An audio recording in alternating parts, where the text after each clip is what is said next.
Good evening, everyone. I now call to order the regular meeting of the City Council and Housing Authority of Tuesday, March 4th, 2025. Now, please join me in standing, and we'll have a video play the national anthem, and then we'll say the Pledge of Allegiance together.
All right, now for the Pledge of Allegiance. Ready, begin. I pledge allegiance to the flag of the United States of America and to the republic for which it stands, one nation, under God, indivisible, with liberty and justice for all.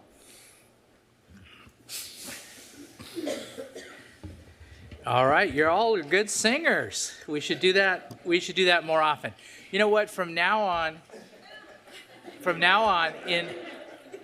in lieu of, let's do that from now on, in lieu of the videos, just so there's no technical difficulties, we'll just all sing it together. And then if we have somebody, if we have somebody who's here, then we'll yield to them. But otherwise, we can do that because that sounded really good. You all sounded beautiful. Okay, so moment of solemn expression. Oh, I'm supposed to lead that. I didn't know that. All right, bow your heads. Dear Lord, please pray for us as we do the city's business and we listen to our residents today, and we open up our hearts and our minds and our souls to the input we have from our great residents and our staff and each other, that we respect each other, that we show the love for the city that we all have in our hearts. We pray especially on Women's History Month for our recipients of our proclamation. They do such good work at the Women's Club, and please let us all them in our prayers. Also, and this is a holy time for our Catholic and also our Christian brothers and sisters who are going to be celebrating Ash Wednesday today. So pray for them. Pray for everybody who's going to be celebrating at this holy time, Passover, and all of the Ramadan and all of the other things that are being celebrated. Anyway, we ask this in your name. Amen. Okay. Madam Clerk, would you please do the roll call? Mr. Mayor, the record will reflect that all council is present except for Councilmember Marr. Ms. Hall-Barlow, do you have a closed session report? Thank you, Mr. Mayor. No reportable action was taken in closed session. We were given authority. Correction. Okay. Thank you. Thank you very much for that report. Thank you. So tonight we have one presentation, a proclamation for Women's History Month 2025. And we're so lucky to have the women of the Women's Club here and some of the best women in all of Costa Mesa right here with us. So we're very glad to have you. Tonight we are recognizing March as Women's History Month. Women's History Month is a time to recognize and pay tribute to the remarkable contributions and achievements of women throughout history. This month is not just a celebration, it reflects on women's pivotal roles in shaping our society. This year's theme, Moving Forward Together, Women Educating and Inspiring Generations, celebrates the powerful influence of women who have dedicated their lives to education, mentorship, and leadership. As we look back on history, we see that women from every background have been at the forefront of social change, advocating for justice, equality, and the well-being of all. The city of Costa Mesa takes great pride in celebrating and recognizing the profound history and immeasurable contributions of women. Today, we celebrate their achievements and acknowledge the ongoing efforts of women in our community who continue to push boundaries and inspire positive change. In our very own Costa Mesa, we have a beacon of inspiration, the Costa Mesa Women's Club. This remarkable organization has been instrumental in our community, advocating for education, social welfare, and cultural enrichment for over 110 years. The Costa Mesa Women's Club exemplifies the spirit of Women's History Month, making lasting contributions that resonate the values we celebrate today. Joining us tonight is Costa Mesa Women's Club President Gay Royer and her posse.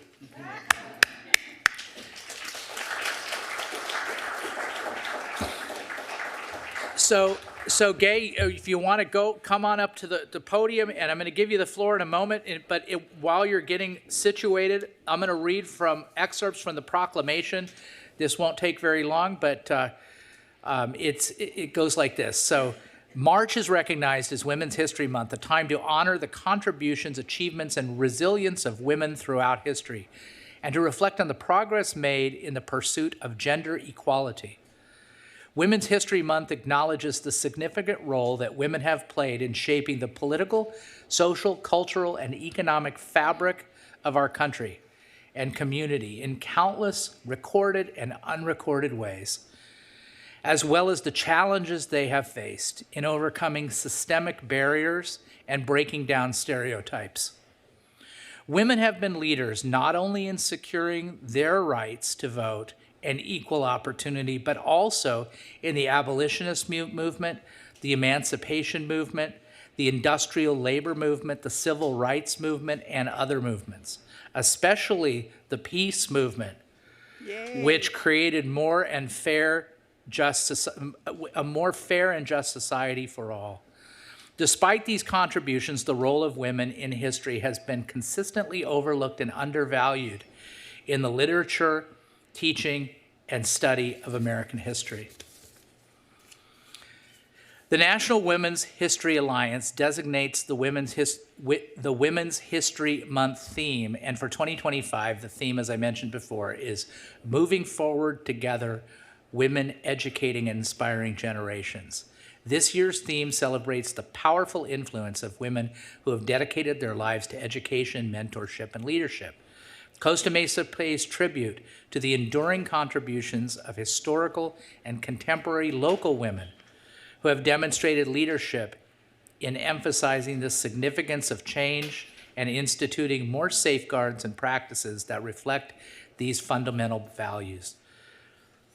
Now, therefore, I, John B. Stevens, the mayor of the great city of Costa Mesa, do hereby proclaim the month of March 2025 as Women's History Month and call upon all Costa Mesa residents to join in honoring the extraordinary women who have shaped our history and continue to inspire progress today, including my friend, the president of the Women's Club, Gay Royer. Gay, you have the floor. You have the floor, Gay. Thank you. Thank you, John, and all of you and the city for this wonderful honor that we're pretty proud of, the Women's Club. I'm just going to tell you a little bit about. It started in 1910 as a sewing club. It was called the Friday Afternoon Club. It went on in 1922. A building was given to them on Newport Boulevard between 17th and 18th. just down from, sadly, the Side Street Cafe that's closing soon, my favorite. And there is there on the sidewalk, there is a thing talking that says Friday Afternoon Club. In 1950, we built the women's club that's now here at 610 West 18th Street, 1950. They moved into their little home there. And in 1961, they burned the, what do you call it? The mortgage, thank you. That's above my pay grade. And then in 1962, it officially became the Costa Mesa Women's Club. At this time, we have 96 members, all ages.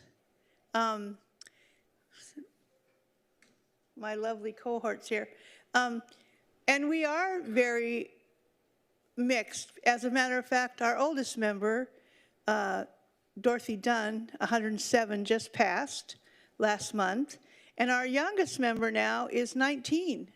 So it encompasses women of all age. I wanted to say something about the women. The women in the Women's Club, we could go on and on about their servant's heart and all they do everywhere. They're working and volunteering all over our city, other cities, hospitals, churches, and that's what the good works that they all do. Also, we're now coming into getting ready to give out scholarships. We give out scholarships. We've done it for the Newport Mesa Foundation, for the nursing program at Golden West College. We've done it we've given it to the,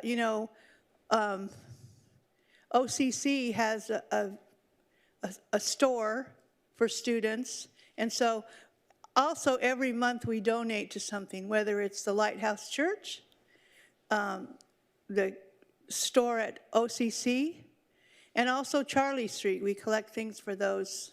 Charlie Street's they're great partners in the community. One of the board members first said to me, Gay, we have 800 men over here. He didn't want to say you little old ladies, but I could see it. We're here for you, and they have been there for us numerous times. So I'm very proud to be the president. I do all the rentals. We're doing, we do April, Shunyan, they come. There's a group from LA who, when they're not performing, they use our club for 4 days, and they cook for the dancers and the musicians. So good things are going on at the Women's Club at all times. Thank you so much. And so Gay, we're all gonna come down and we're gonna take a photo. So, and everybody can be in the photo. And also, Eva's is going to get in the photo because she's also a member of the Women's Club. She's welcome. She's trying to hide. It's not working. She's on our team too. Get over here, woman. She's got to hand out your plaque.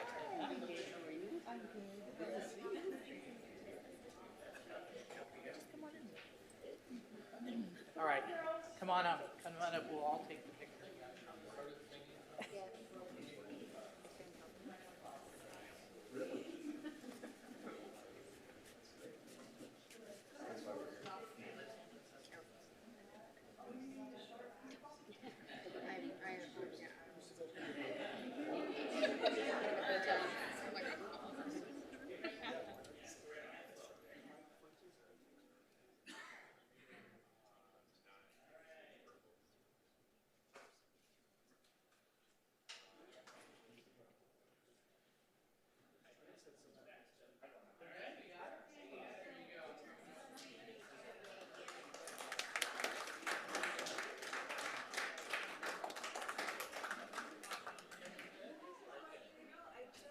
I feel bad. Even. Don't worry about it. It's Spill it. farther from the scene. Spanish, I is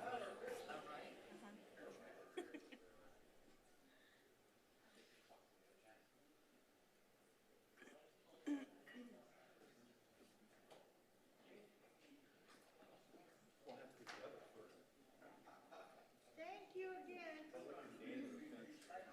You're welcome, Gay. Thanks for being here. And it was a beautiful speech.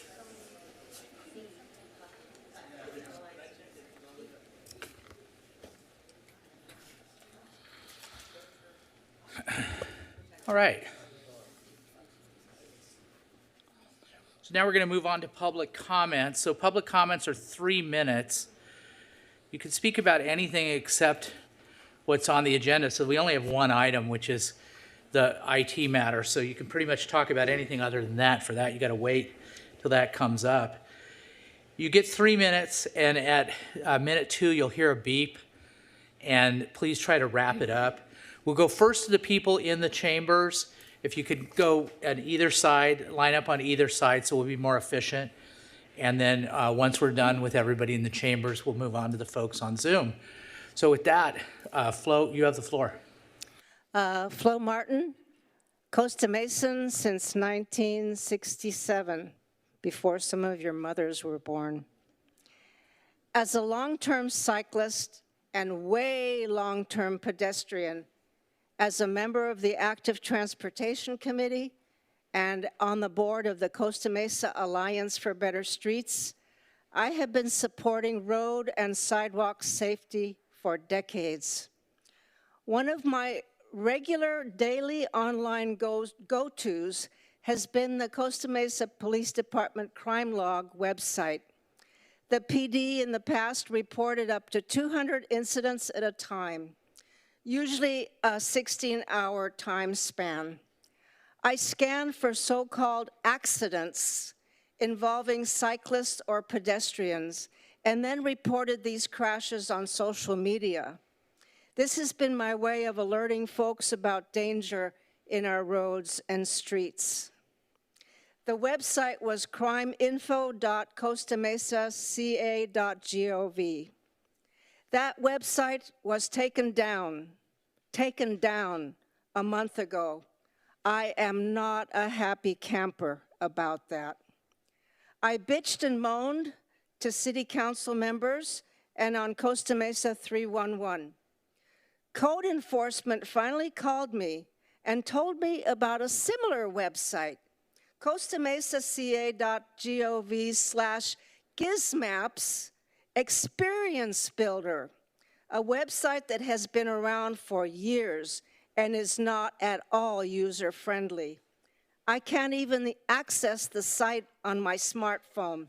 That website is so old. The IT strategic plan and roadmap was published 5 years ago. Yikes. PD crime info services has not been improved. Worse, the crime current experience is less transparent, way less user-friendly, almost useless. Way to go, IT. Costa Mesa is going in the wrong direction. Thank you. Thank you, Flo. Yes, sir. Mayor, council members, my name is Urson Russell. I'm in District 3. Council member Reynolds, just something I wanted to bring to your attention. My business is over in your district. I live in District 3 under Andrea Marr. And there's a intersection at 18th and Anaheim that's had some renewal there of the lanes and so forth to make room for the crosswalk that's going over to the park there. But there's a non-turn lane, and I travel that route every single day as I'm heading home, and I've seen 2 close accidents because there isn't any diagonal lanes that show that it's not a turn lane. And there's no signs there that says it's not a turn lane. It's like the center divider lane. There's one of our remote police stations is like 100 feet away. And I just keep seeing people there. It used to just be 2 lanes until they put in for the actual turn lane function or for the crosswalk function. But about 200 yards away over by closer to Triangle Square, the back of Triangle Square, there's a very similar section that's there that has the exact same identical footprint, but it's got the diagonal lane showing that it's not like an actual turning lane. So I'll reach out to you. My name's Urson Russell, U-R-S-O-N, R-U-S-S-E-L-L, and give you some information if you'd like to meet there. I'm happy to make time to go meet with you there. And then I did have something for Andrea Marr, but I'll share it with you, Mayor Stevens, and I'll be submitting this.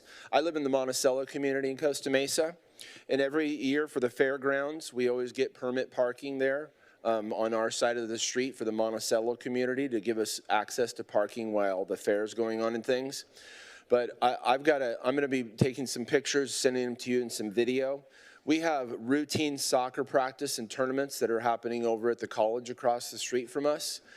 It's twice as bad as when the fair's going on. I mean, there's people double parked all across the lanes and parking spaces.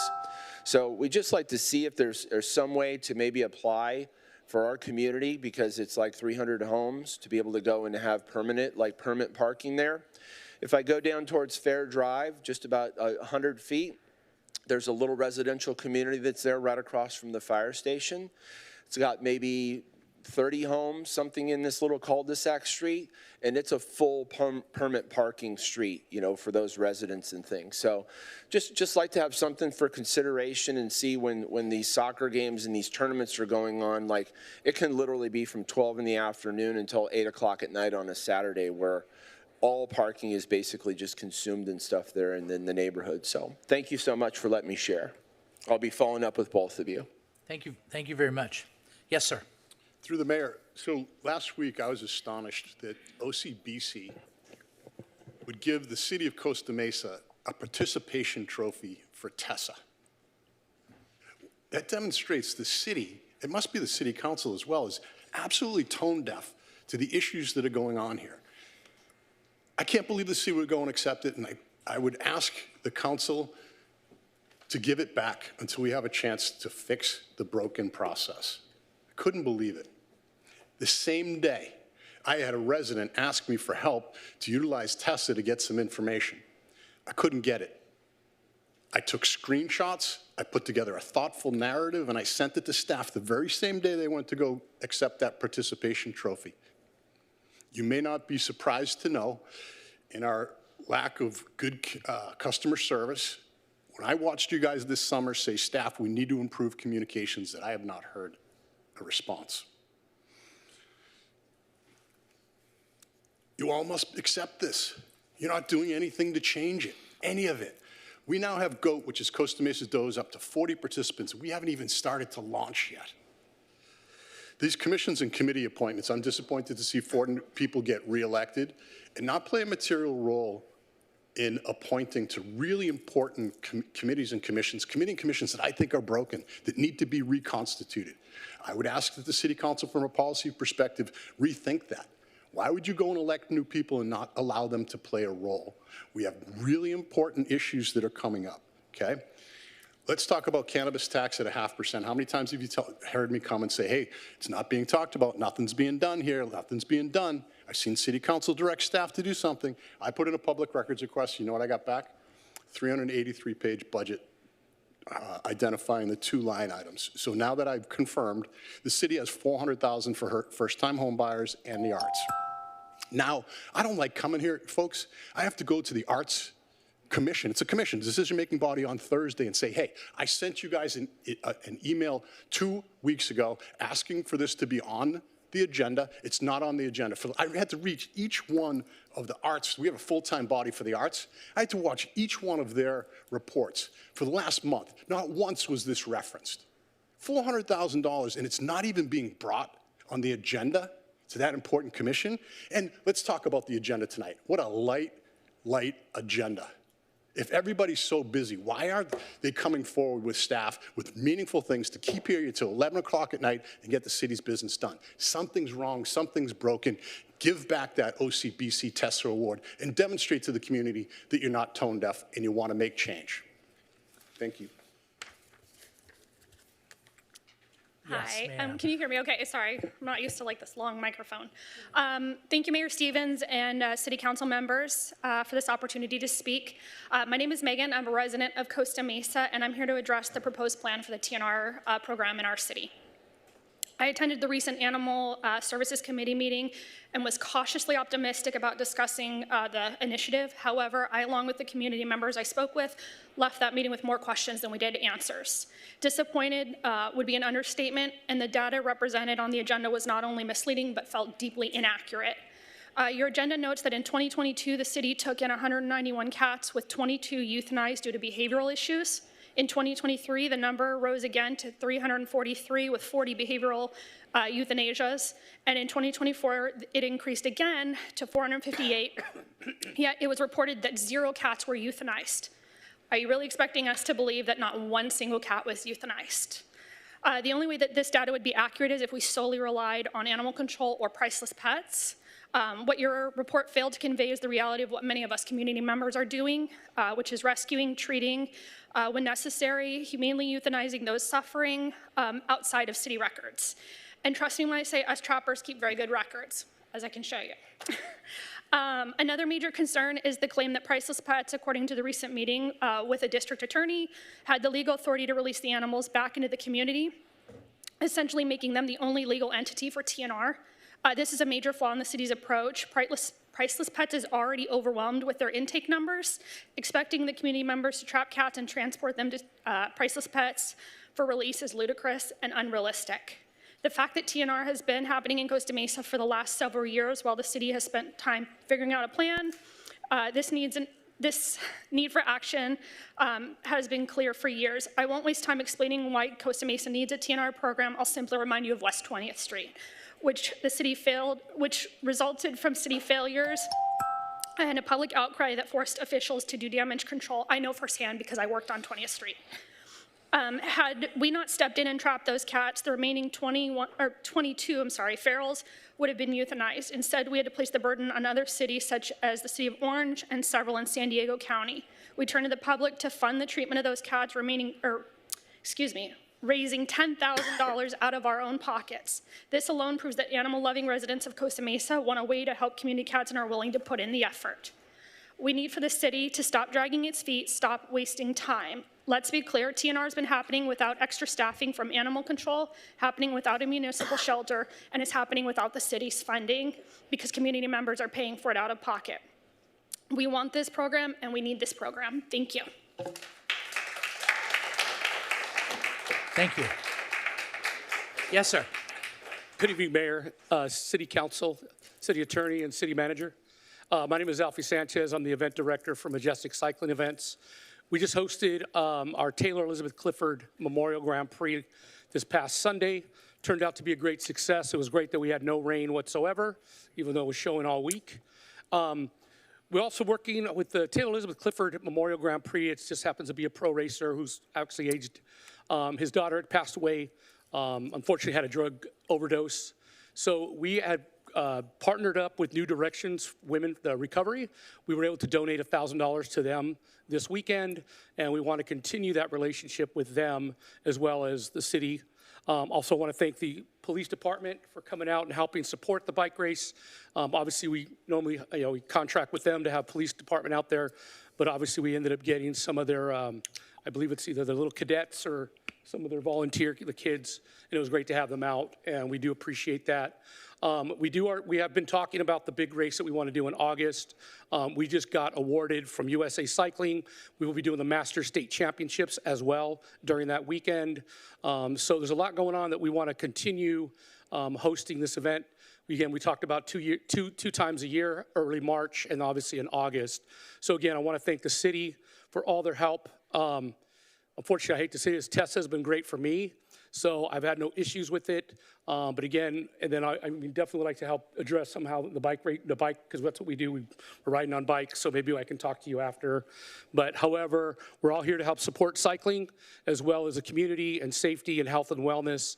And also the fire department, forgot about them. So you guys have done well too, appreciate that. Unfortunately, we did have an accident, but it was taken care of, and luckily it was just a broken nose, nothing crazy major. But it is part of bike racing, it does happen. But other than that, thank you, folks. I appreciate you guys and your support, and looking forward to continue the relationship with the city of Costa Mesa. Thank you. Thank you. Yes, sir.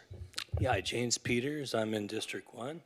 I know when you guys got into office, you swore to uphold the California Constitution. And some of the concerns I have of what doesn't seem to be being upheld is under Article 1, Section 3, point number B, the people have the right to access information regarding the conduct of the people's business. If you look at the last meeting we had under agenda item number 5, with the training room, there was no itemized expenses of how things are being spent. So when we see this big bill for $500,000, we get pictures of walls and tables and monitors, we start to wonder, where's the money going? And so we're not having full disclosure. We'd really like to have that. I shouldn't have to do a CPRA. Other people shouldn't have to do a California Public Records Access request to find out data to know why you guys are voting for certain items when it seems really egregious. I mean, it looks like there's a Bentley thrown into the items. So that'd be one concern. Another one would be under Article number 2, Section 2.5. A voter who casts an election in accordance with the laws of the state shall have that vote counted. You know, when we see the voting centers after Election Day go from here in Costa Mesa, 900 and 250 ballots, then another 30 are scanned in the next day. And mind you, the scanners are gone. The next day, another 54 ballots are scanned in. Next day, another 40. We can go through the whole as far as day 25, sorry, the 25th of November, another 65 are scanned in that day. Another 1,131 votes are scanned beyond Election Day. That's not a certifiable election. Now, the point's not who won and who lost. The point is, are votes being counted, and is this Constitution being upheld? Because in my opinion, it's not. Votes are being diluted. So this is one of probably 100 talking points that could be presented to you guys of why we can't certify votes from the Orange County Voters Office because they're not doing it properly with the machines. Thank you. Thank you. Yes, ma'am. Hi there. I have been a registered voter and taxpayer in the city of Costa Mesa for 16 years and am now a Costa Mesa business owner. Both of my parents have been Costa Mesa business owners and homeowners since the 80s. So to get straight to the point, we will not be voting for a mayor or any city council members that do not support implementing a TNR program in this city. I was the manager of the Costa Mesa Priceless Pets Shelter for a year and have been personally involved with TNR cases in LA County and the cities of Orange and Santa Ana. And it's really not that complicated. It's also not going to cost us any more money. The benefits of a citywide TNR program are too great to list in 3 minutes and have already been presented to you by my colleagues. I will be encouraging my community to vote for officials that support this work and saving lives, and I hope this council listens to its voters, listens to the data, and supports the legalization of a TNR program immediately. Thank you for your time. Thank you. Yes, ma'am. Good evening. My name's Erica. I'm here to support the city of Costa Mesa in its legalization and implementation of a TNR program. I feel qualified to speak on this subject tonight, having had the position of Return to Field Coordinator for Stray Cat Alliance, which is a nonprofit cat rescue. SCA was contracted by OC Animal Care to run a TNR program. I've seen the difference in the cities that implement TNR versus the ones that do not. Cities that implement TNR programs were found to have less frequent calls about nuisance cat complaints, unweaned kittens, dead cat pickups, and less money spent impounding and euthanizing cats and kittens in their shelters. When the property on 20th Street in Costa Mesa was given notice to abate back in 2023, I, as well as my girlfriend Elizabeth, were the first ones on scene to doing any kind of trapping of the large number of semi-feral and feral cats that were left behind by the residents. That location was one of the harder undertakings due to the number of cats that were in need of assistance and fixing. With the help of 3 rescues and other individuals, we were able to trap and fix and rehome around 30 cats before the property was demolished. While working on the 20th Street location, I was approached by Officer LaPointe of Costa Mesa PD to my surprise. She and the city were willing to work with all of us in the best interest of the neighborhood and its cats. I will always be grateful for that collaboration because it doesn't happen very frequently.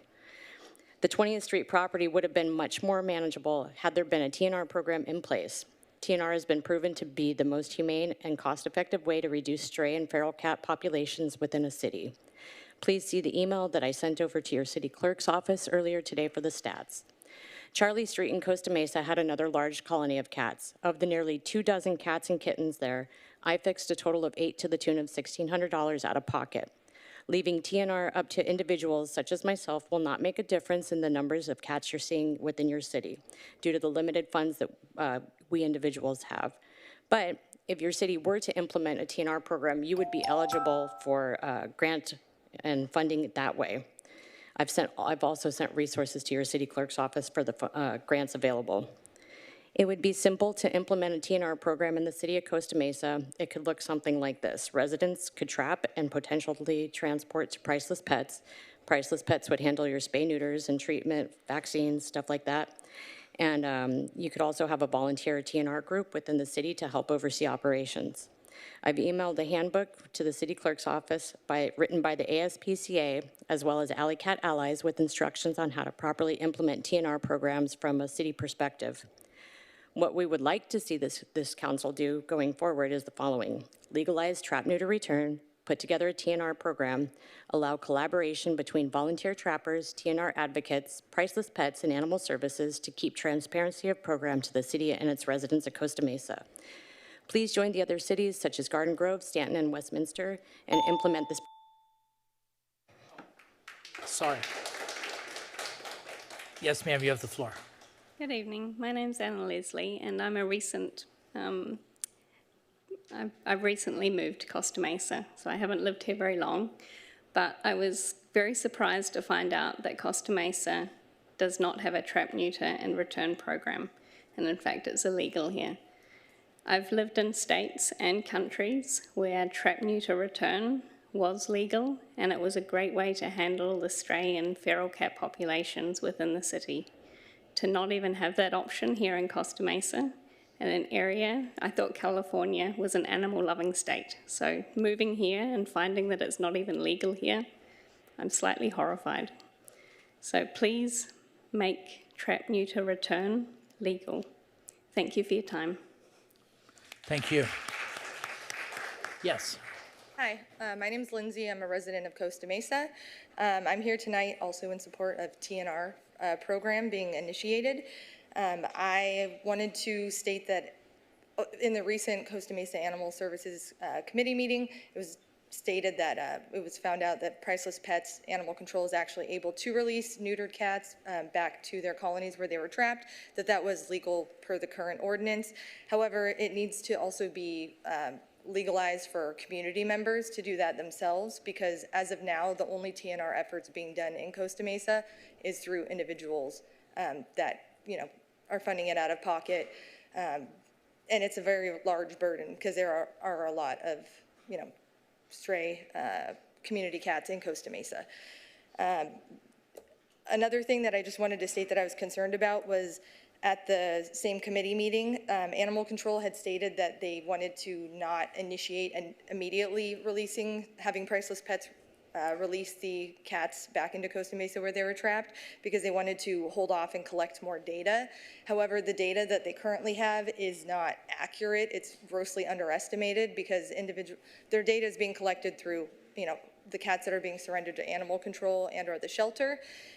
There's individuals such as myself on Nextdoor and other social media platforms that are actively intervening if someone's saying they're going to take a unsocialized or feral cat to the shelter, because at this time they're deemed not adoptable and they would be subject to euthanasia. And so for me, that's not really an option to have a perfectly healthy cat go there if I can help. So Priceless Pets is not getting an accurate depiction of the number of feral cats that are actually out there. I would say, in my best estimate, it'd probably be the high hundreds to potentially thousands in Costa Mesa, which sounds like a lot, but if you see one cat, there's probably 10, 15 more that are hiding that you don't see. So I just wanted to, again, request for City Council to prioritize the TNR program being initiated, and for individual citizens to be able to release the cat or do TNR of the cats as well. And I wanted to also point out that there's a lot of people that are here tonight for supporting TNR. Real quick, show of hands if you're here for TNR. So, and this is only a small portion of the people out there that really care about this initiative. And so I just wanted to ask City Council for their support. And they're also going to need more time, more than 4 hours to work on this change, I guess. So that would probably need to be, if necessary, requested for them to have more time to work on it. And that's pretty much all I have to say. Thank you for your time. Thank you. Yes, Jen, you have the floor. Good evening, City Council. My name's Jen Tanaka. I'm a resident of Costa Mesa. Want to start off with a couple of thank yous. I wanted to thank the members of the City Council, members of the Police Department, the Fire Department, specifically members Pettis, Bewley, Stevens, and Chavez for attending the Costa Mesa Little League opening day.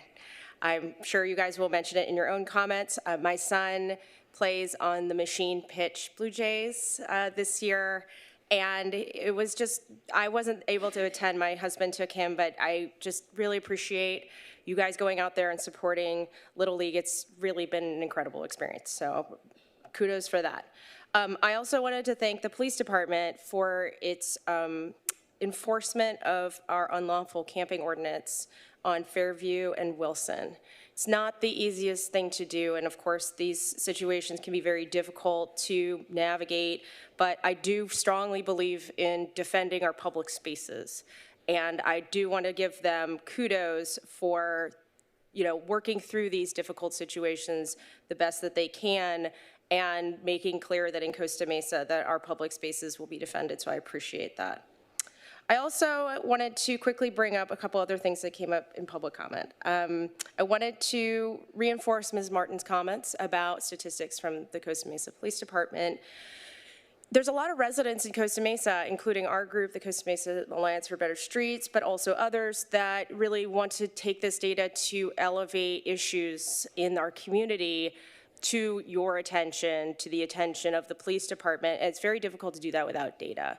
We can't be everywhere at once. No resident can be, and it's very difficult to be tracking crimes in particular. And so really good and easily accessible data is imperative. So I would challenge the Costa Mesa Police Department to find a way to address Ms. Martin's concerns. Finally, with respect to the matters that have been coming up today about trap neuter release from the Animal Services Committee, I just wanted to point out two issues. First, if you care about government efficiency, if that's important to you, then the City Council should be made aware of proposals that are intended to reduce the burden on staff and to preserve the staff's scarce resources. And whether TNR does that would be made clear if the ASC had been invited to give its view to the City Council and the staff could produce a report on its views as well. But our committee should not be used, or even unintentionally, to exhaust our residents into abandoning good ideas. You, the elected council, are the correct body to decide those proposals and whether or not, and this policy deserves its day. And I just wanted to also note that the ASC has no second liaison, and that former council member Harper's positions on all of the committees have not been addressed, and he's been off the council for 4 months, so I'd like that to be addressed soon. Thank you. Yes, ma'am. Good evening. I'm a resident of Costa Mesa for the past 38 years. I also have been in the animal care business probably for about over 40 years. In reference to your TNR program, it's basically irresponsible pet ownership. I understand the burden the shelter has of overpopulation of cats. Something to address that would be possibly a spay and neuter program, hire a veterinarian to take care of low-cost spay and neuter to people who can't afford it, or just a reasonable spay and neuter program. Being in the field for so many years, dealing with feral cats in the field, we used to see so many injured cats that have no ownership, no responsibility, no money to fix their broken legs, no hospitalization. They had to be euthanized. And I see this increasing dramatically if you were to enter more cats into the city that will not have responsible pet ownership. It'll be 10 times of what we have seen in the field before. Food, who's going to feed these cats? They're going to prey on wildlife. The injured wildlife will increase. Animal control people will be going back and forth to the wildlife center with more injured animals from feral cats. Cats don't have litter boxes. They'll be defecating in people's gardens. They'll be defecating in sandboxes where children play. Children can get roundworms. They can get mange, sarcoptic. There's different manges that people can get from animals that are stray in the field. I myself have removed cats from engines, which is the most unpleasant thing that you ever want to have to do. And these poor animals, what are they looking for? A warm place to sleep overnight. So they go into a car engine. And this happens a lot. Maybe your general public won't see this, but it does happen. Cats that get in fights with domestic animals. My own cat, my neighbor's cats have been injured by feral cats, have been put in the hospital with abscesses and long-time illnesses like leukemia. So all these things you have to take in consideration. It's just irresponsible pet ownership, just dumping cats into the city. Yes, you are neutering, you're spaying them, you're vaccinating once, and they're off. Now this cat's going to live for, what, 5, 6 years maybe, with no vaccinations, no vet care, no fleet control, no management of any kind. That's just irresponsible. We've seen it. I've seen it in the field. And the cost, who's going to pay for the doctor care for these animals when they do get sick or when they get hit by cars? Many of the feral cats I've picked up hit by cars in Victoria, Placentia. Thank you. Okay, yes, you have the floor. Hi. My name is Lisa Siebold, and I've been an active cat rescuer in Costa Mesa for 6 years and was a feline coordinator at Priceless Pets for 5 years. During that time, I was one of the fosters responsible for caring for the newborn litters that were brought in. Currently working with a local high school that contacted me to help produce a large colony of cats, as well as the kittens that are born there each spring and summer. When I started, there were 25 cats. I've TNR'd 21 of those cats. 2 of those cats, during the course of their spays, were found to be pregnant with 6 embryos each. That's 12 kittens right there. 2 others were found to be in heat. Due to the legal restrictions of TNR in Costa Mesa, I've had to take all of these cats out of the county to be spayed, neutered, and vaccinated and bring them back into the county. TNR is a progressive program that has been implemented successfully in cities and counties all over the country with ample data, which I know you all have received. You've been presented with the benefits, so I'm here to encourage this council to do what is needed to implement a TNR program. I would like to respond to one thing that the person before me said, and that is, who are these irresponsible pet owners that we should be going after, especially in a situation like mine where these cats have been living on this campus for years and having kittens on this campus for years. Who do we go to be responsible for that? As far as going to the bathroom on people's yards and digging up gardens, there's always things that you can do, deterrents, whether that be scat mats, whether that be motion-activated water, things that spray water and whatnot. There's always something that you can do for that. I would agree that there are problems. Cats are being sick. Cats are being found with broken legs. Cats are being found in engines. So what do? Nothing. We've seen where that gets us. Nowhere. I think that it's important that the only thing to do is institute a TNR program so we can bring those numbers down. Are we going to make it happen overnight? Absolutely not.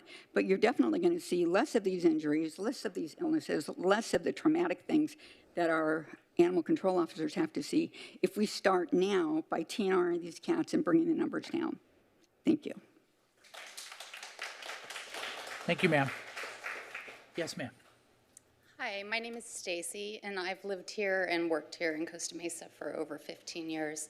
And I just wanted to clear up some confusion. The speaker before last mentioned that, there's going to be all these cats released into the city. Sounds like there's going to be this mass influx of cats, but I want to make it clear these cats are already here, and we're already fixing them. We're doing it, though. This amazing group of people out here that I know most of them, and I help coordinate a lot of these rescues and these TNRs.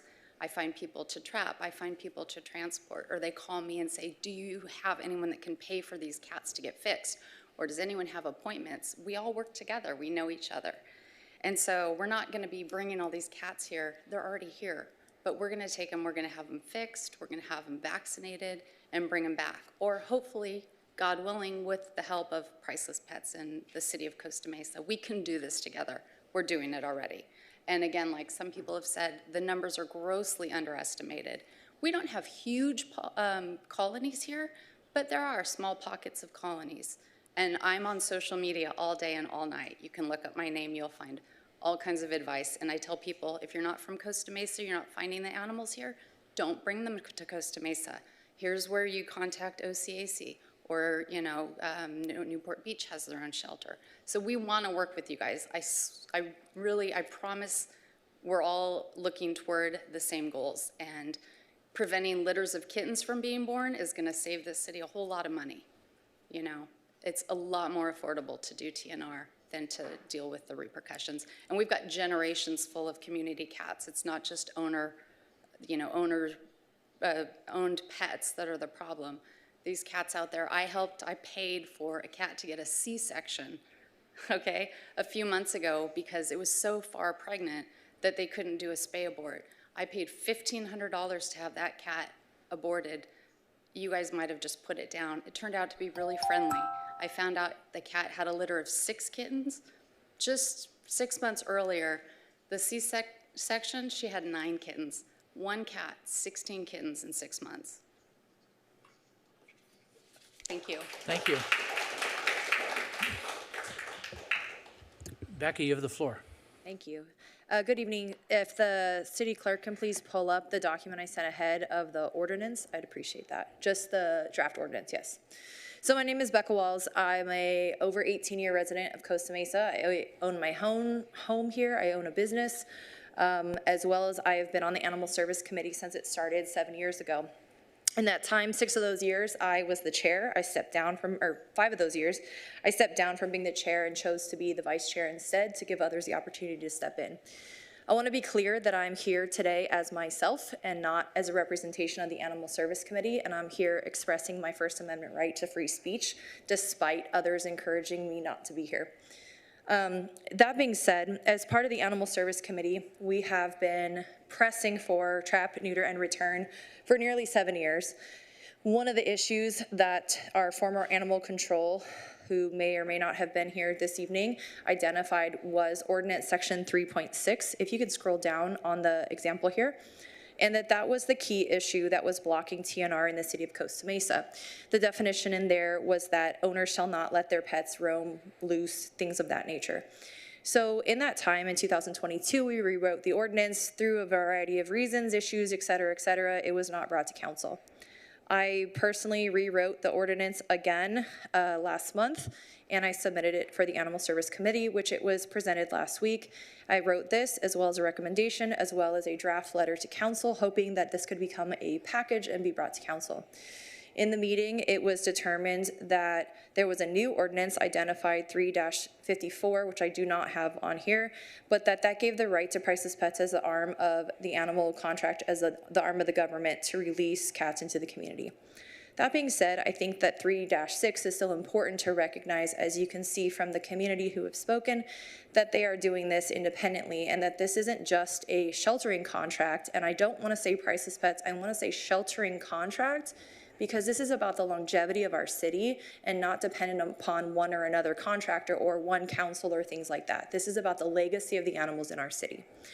That being said, I would like to present tonight on record this ordinance draft, as well as the other documents that I attempted to present in the Animal Service Committee. They were presented, but at no point was I given the opportunity to make a motion to bring them to council. Therefore, I am bringing them to council tonight.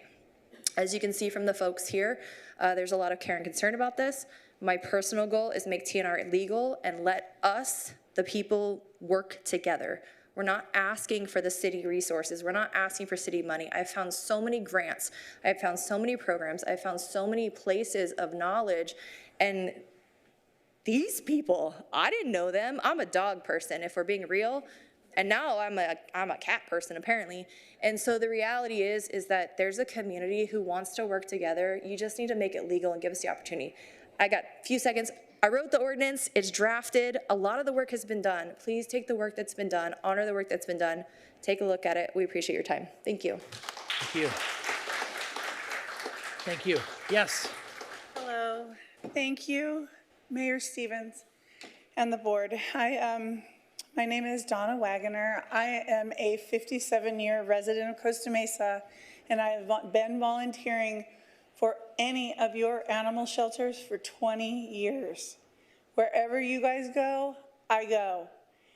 I have recently, I live on Coolidge in Paularino, and literally this problem has come right to my door.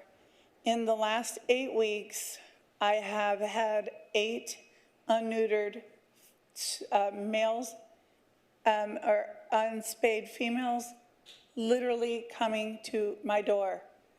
One of them was pregnant. There were 4 dead bodies removed from my street.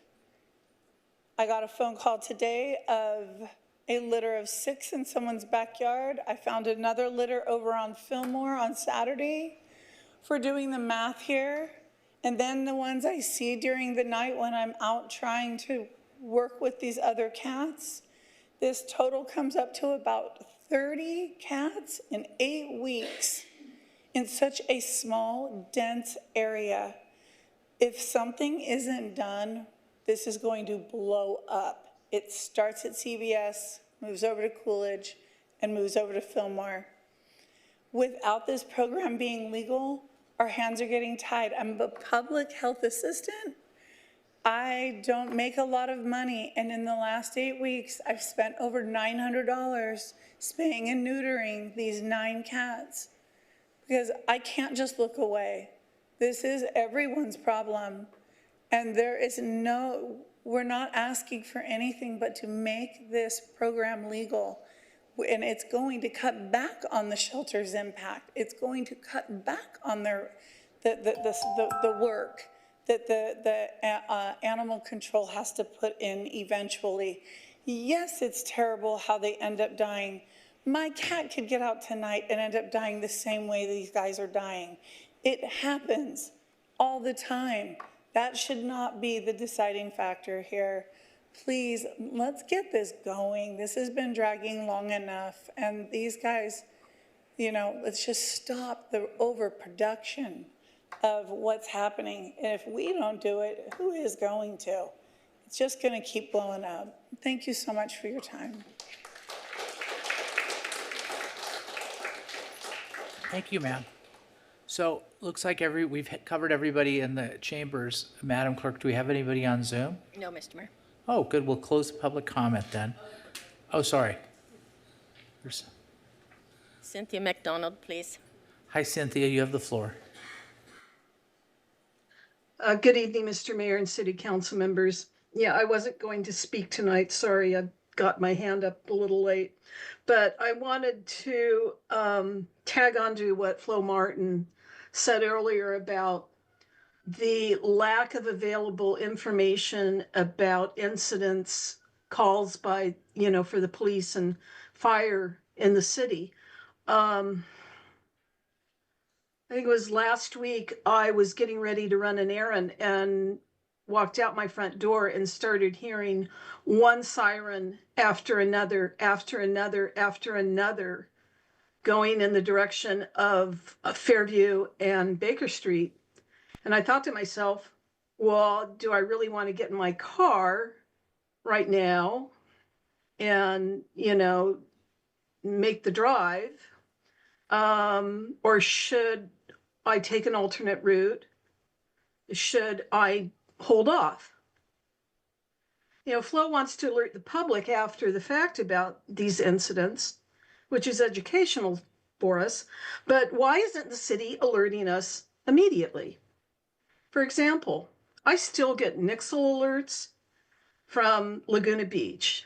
And I now know that actually Costa Mesa does have Nixle, which I didn't know because I'm only getting an alert once every quarter or so. Laguna Beach, I get alerts daily practically because they let you know if there is a problem in Laguna Beach. Here's one. Bluebird Canyon between Wyckoff and Regatta Road will be closed in both directions for the next 2 hours due to a traffic hazard. Avoid the area. Geez, that is great to know. I would definitely do that. I don't want to get in the way of emergency vehicles. This is a public safety problem. And It's about time for the city to do better. I agree with Flo. Thank you.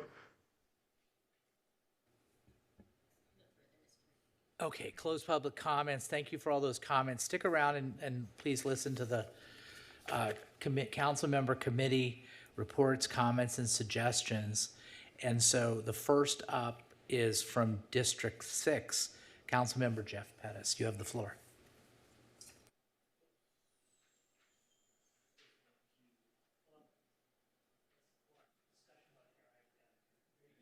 All right. Thank you, Mayor Stevens. Yeah, thank you, community members, for coming out. I've learned a lot tonight about the program you guys are talking about, so I'll be doing my own research to learn more about it. I appreciate that. This is my favorite part of the council meeting, to hear from the citizens on different issues. I love cats. I have 2 cats. I have a dog. It's Goose, Maverick, and Jester. Don't judge. I'm a big fan of the 80s movie Top Gun.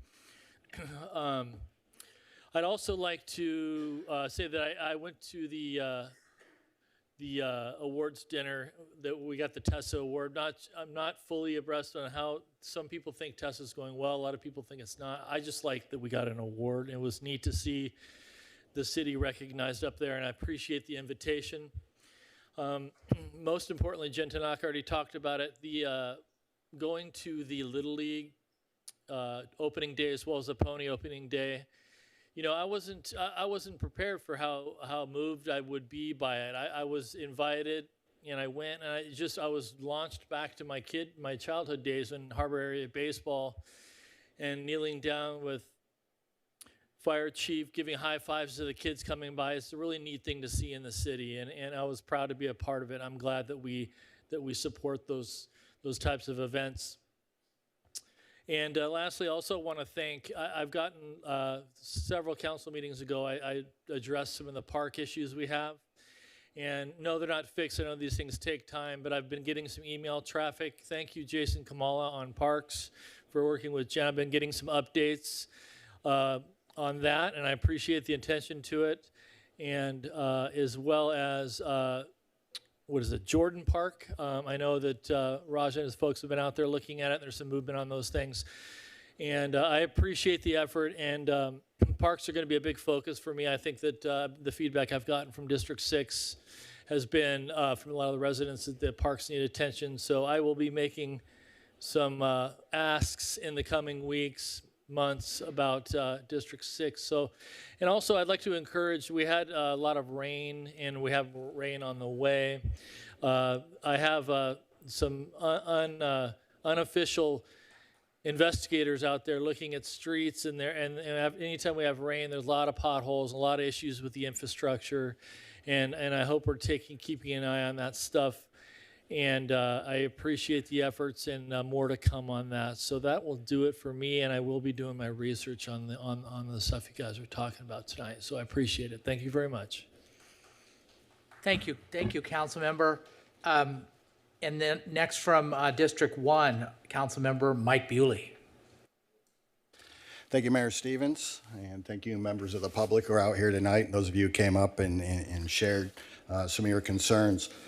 Yeah, I'll just update a little bit. I've had a very busy 2 weeks since our last session. I will echo Councilmember Pettis. I was fortunate. One of the perks of this job is I got to go relive some of my Little League memories.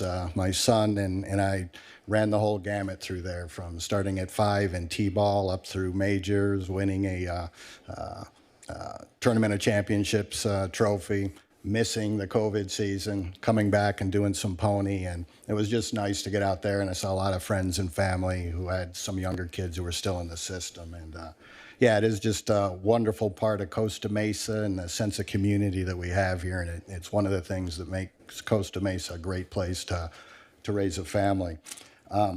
Additionally, I was at South Coast Metro Alliance today with this last couple of weeks with Mayor Pro Tem, some other members of staff. I got an opportunity to get introduced and meet a lot of the community stakeholders, a lot of the members over at the South Coast business community who are a great partner to this city. I mean, the tax revenue that a lot of those businesses generate are key to allowing this city to do a lot of the wonderful things we do. And as part of my ongoing education, get out there and meet the stakeholders and things. It was nice to be there for that. I was also at the OC Business Council. And yeah, I would echo Councilmember Pettis that I've heard a lot of criticisms about Tessa. Maybe it's warranted, maybe it's not. I'm still relatively new here. My sense is that it's a rather complex bit of software that we're implementing. And I trust that staff will take all these criticisms to heart and be on top of getting that program installed and as efficient and as effective that it can be, so that it becomes not a sore point of public interface, but actually a glowing exemplar, so we can proudly trot around that award.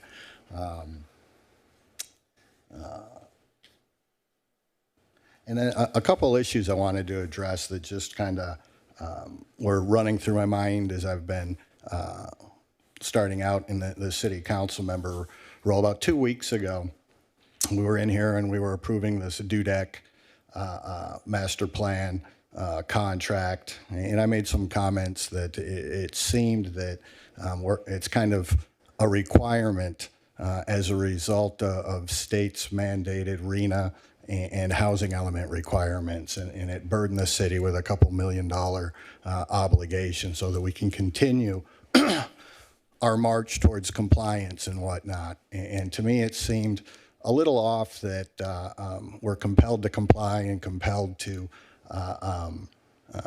incur these types of expenses. And then I have been participating, watching some city planning commissioner hearings, and it struck me as I was watching this last Monday's session, there was a lot of commentary about that when looking at various permits or whatnot, as a result of CEQA interpretations and state mandates, we're not allowed to really factor in a lack of parking when we're looking to approve permits or whatnot. And it occurs to me, at some point, the state is overreaching to an extent that a city can't control and mandate its most basic obligations. What does our city look like, and how do we allow development and whatnot? And along those lines, I just task our city attorney to look. I know it's got to be at some point the state overreaches to the extent that it can be unconstitutional. And I'm not advocating that we start litigating, but I'd like to just be prepared for that day when they do overreach. And one instance that I recently ran across was the City of Redondo Beach, Carson, Torrance, and Whittier versus Rob Bonta. It was a Superior Court case where those cities actually challenged the implementation of SB 9, that it was a mandate from the state that single residential zoned lots can be subdivided, must be subdivided, and duplexes can be put up there. And at the Superior Court level, it was successfully defeated. It's now up on appeal. So at some point, a state can overreach to the point that they are mandating over the objections of the smaller communities where we live, where we work, as to how we want to dictate what the character of our city looks like. So I would ask our city attorney just to review that case, monitor that case, and I would like to think that as a city council, we have some say in the direction that our city takes. On this issue of the agenda, I was fortunate enough, and I'm learning the process. It's a little mysterious to me how the agendas get created and how we get here and how you get things on an agenda. And I was appreciative of city manager taking some time to field some of those questions from me this week. And I understand that we set a lot of policy up here. A major way to set that policy is when we go through this budgeting process. And then we rely on city manager and staff to implement that and do things within the guardrails. And I imagine that as these various projects move along the pipeline and you guys are out there, and I have no interest in micromanaging everybody. And I trust that as we wrap up tonight, you guys are already fast at work trying to figure out what's going to be on the agenda 2 weeks from now. And I have to imagine that at the front end, you've got a list of potential things that might be on that agenda. And then you weed that out, and then I have to imagine that then you get to work on preparing these presentations and putting together all the paperwork that goes into the binder that we get on Wednesday or Thursday night.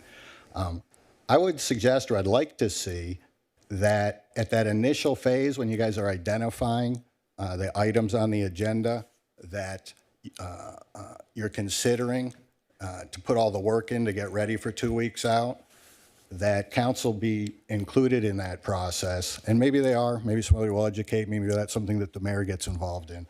But I would sure like to just see, here's the 4, 5, 8, 10 things that we're considering. Here's the 3, 4, 5 that we suggest go forward, and give me an opportunity to give a little input. And then there might be some items on there that aren't even on there. It's occurred to me now that I've been here a little bit, there may be some items we just want to put on there to give the public an update. It might not be a project that's ready for prime time, so to speak, but it may be so seminal and such a hot button issue for the city's concern that rather than wait till the day we're ready to approve it, we give an update or a status report, and we get some items like that on the agenda. So again, continue to follow along the education of Mike Bewley here, but those are some of my thoughts tonight. Thanks. Thank you, Councilmember. Next up from District 2 is Councilmember Lauren Gameros.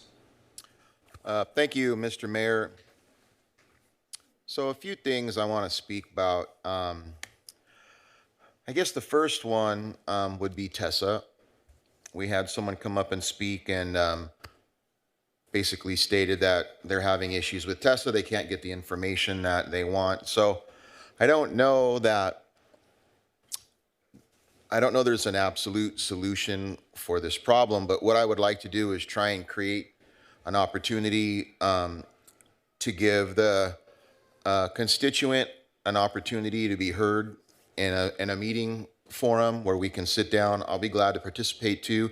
I don't know who all would be involved, but I would like to give the constituent an opportunity to sit down with staff, and maybe we can go over some of the corrections, course corrections, or whatever it is that needs to be fixed.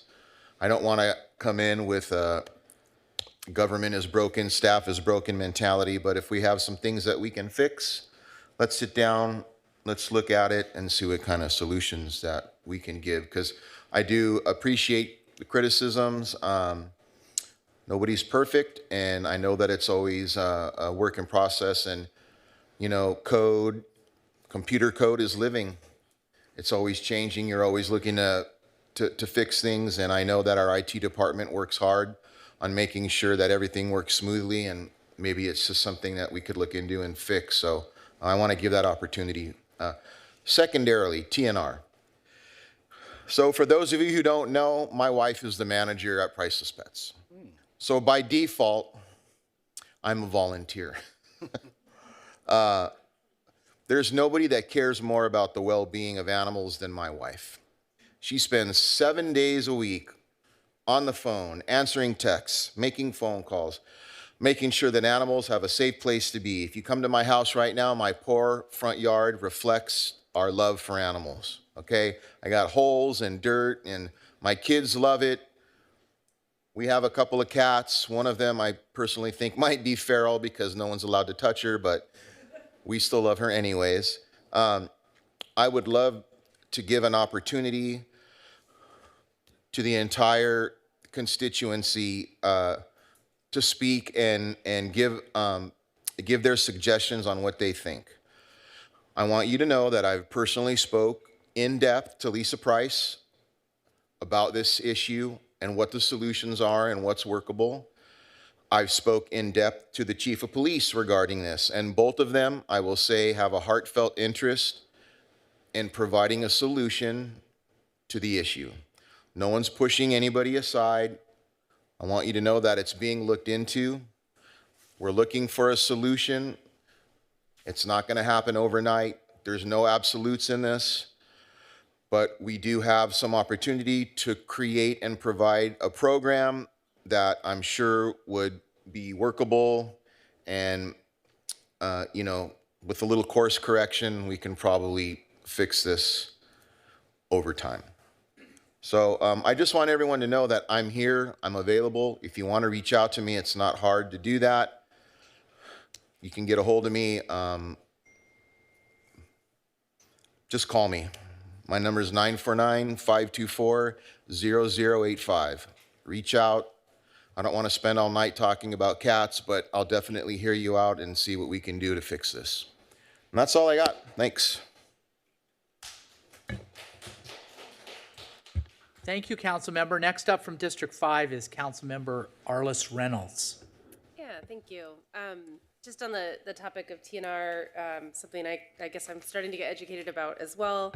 Appreciate all of the comments and passion. I had no idea there was a community of residents out there doing this work already. Maybe it's because I'm surrounded by dogs. I had no idea this was an issue. It sounds like it's sort of a neighborhood-based thing. I'm trying to sort of catch up on the history of conversations, but it does seem like if this is at a point where there's a sort of consensus at the committee level and maybe not the same consensus among staff that it needs to be elevated to council, I would be supportive of that if we just need a decision on whether to move forward or not. I don't want something to just sort of spin at the committee level and take up a lot of staff time and frustrate people. So if that needs to be elevated and we need to make a council decision, I think we need to do that. A couple other items, 18th and Anaheim, I took a look at the aerial shots of that. I think I understand the concern that was raised on that. Director Seth Rahman, it seems like a simple fix. I don't know if a meeting needs to happen, but just sort of clarifying the center lanes, we can touch base on that. I'm very interested in understanding the situation with the crime log information. If there was a change in the data that's being made available, I would appreciate an update on that. Maybe you can send a quick note to City Council explaining what the systems are, if there was a change, if that's temporary or not. I agree with all of the comments I heard about wanting to have public access to that data in an easy-to-use format. And a reminder on, we didn't hear any comments about it tonight, but I've heard over the last month or so a few other comments or emails related to the parking permit program. I think several council members had asked for an update on that this quarter, so if we can get an update on the permit parking program, sort of status, how things are going, issues that have been resolved based on different comments and complaints, I think that'd be helpful. I think we were looking to get that in March or April.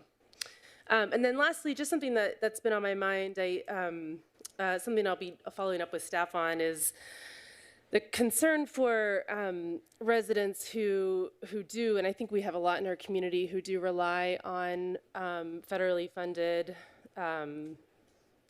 or federally administered social services. I know in my district, we have quite a few seniors who do depend on their Social Security checks, and if there was any kind of disruption in that, that would be just devastating to people's ability to pay their energy bills, to buy food. And I know we've been looking at numbers in terms of seniors who do receive support through Meals on Wheels. I know from previous conversations that we don't have a great grasp of seniors in our community who are not already wrapped into those programs or wrapped into our senior center. So it's something I'm going to be following up on. I don't have a specific request right now, but I don't want to be caught flat-footed on this if there is a disruption in those services. So yeah, I guess I'll be looking for some information from staff, I think, on just a summary of the resources that we do have, what may be at risk if there is a stoppage in federal funds, what services we do have and that we know are stable through our own funding, what we know about seniors in our community who are on, maybe depend on Social Security. I don't think that's like readily available information, but if we can get a sense of scale, that would be helpful. And then really maybe starting to think about strategies to reach our senior population, especially those who are not members or regular participants in our senior center, to make sure that they're aware of and have access to the services that we do have. So I'll be following up on that in the next few weeks. Thanks. Thank you, Councilmember. Next up from District 4 is our Mayor Pro Tem, Manuel Chavez. Thank you, Mayor Stevens, and thank you everyone that joined us today and everyone that spoke. I want to acknowledge that we're entering a holy period for a lot of big faiths in our community, with it being Passover, Lent, and Ramadan. But today I have just seven quick points, 4 community requests, and 3 updates. First, on trap and release, thank you everyone that spoke today. I was not aware of the large community effort that our community is doing to alleviate this issue. I actually live on West 20th Street, so I remember very vividly what occurred about a year ago. And I just want to direct staff that I would like staff to bring back either next council meeting or the one after a vote to move forward with studying this issue. I think we have enough community concern to address this publicly. Now points made by public comment, to Ms. Martin's point and Ms. Tanaka's point about transparency of data. Is there any way we can improve transparency? It's really critical.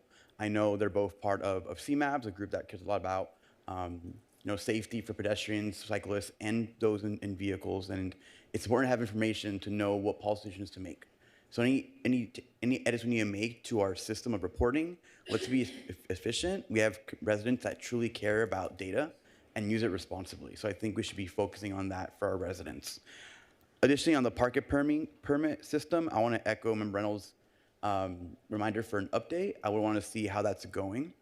But I also want someone to talk to the gentleman that spoke from Monticello community to make sure he has access to that program to see if his community qualifies. If you're describing is as Jessica sounds like, you might qualify for a permit for your community. So hope someone can talk to him. Now, and finally, a couple residents on Maple Street have asked me if we could do more patrol on the parking lot of Bank of America. It seems to have been a lot of folks that have been kind of loitering around after bank hours, particularly the portion behind El Chinaco. So I just want to highlight that area for more patrols if possible. And on to the 3 updates. I had the pleasure of joining Mayor Stevens and Senator Booley and Pettis at our Little League and Pony League openings. It's a wonderful time to see our youth in our community come together to celebrate healthy, competitive baseball. These are bonds that are made for life. I'm happy to see the police chief, fire chief, and the departments there respectively supporting the youth of Costa Mesa. And I can't wait to see everyone back here in a couple months when they've finished their seasons and hope to have a few winners to congratulate on in this chamber. I also want to echo Senator Booley's point at the privilege and honor of covering for Mayor Stevens at the South Coast Metro Alliance in giving the city update. I actually highlighted a few of the processes that Tesla does to expedite permits for folks that want to build housing or want to improve their community. And while I acknowledge that Tesla's is a step in the right direction, I will repeat what I repeated last council meeting, which is I don't like it when residents are complaining to me about things being inefficient or difficult to manage. It's always good to progress. It's always good to look at our own processes and see how we can improve. And I'd like to see us become more efficient when it comes to permitting. Ultimately, this really affects our city's pocketbook. The faster we can give out permits, the faster businesses can open up shop, the faster residents can build ADUs, and the faster our community can really benefit from the things we offer them. So healthy challenge to staff. We're doing good work. Let's keep moving forward because ultimately the more efficient we are, the better we're going to be. And with that, I'll mention my last point. Today I had a meeting with David Haithcock from the Chamber of Commerce. And one of the things we're talking about is ways to be more efficient. I want to make sure that Costa Mesa ranks the highest in Orange County in terms of efficiency for our residents and our businesses. One of the things he pointed out in our meeting was how Santa has their own Building Agency Express permit program. I don't believe in reinventing the wheel. If that program works, let's see if it works for us. But my goal is, as we look at rezoning Costa Mesa, to be compliant with the housing element, right? And this is important for us because if we're not compliant with the housing element, That means any developer can come in Costa Mesa and build wherever they want. And we want to make sure that we control our destiny in Costa Mesa. I want to make sure that as we look at that zoning process, we're also looking at ways to expedite the development of housing where we, residents of Costa Mesa, want it to be. So these are some updates, some positive challenges. Overall, thank you everyone that came today to speak. We appreciate you. Thank you staff and council for being here today. Thank you. Mayor, that's our Mayor Pro Tem right there. Yeah.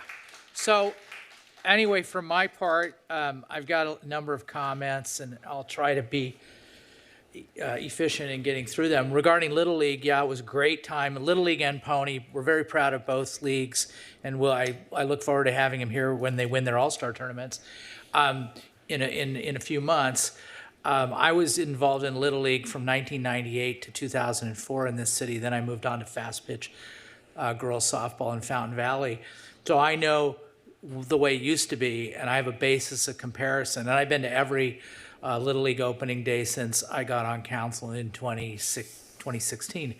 Right now is the best it's ever been, and that is lately in the last 5 years, it's really taken off.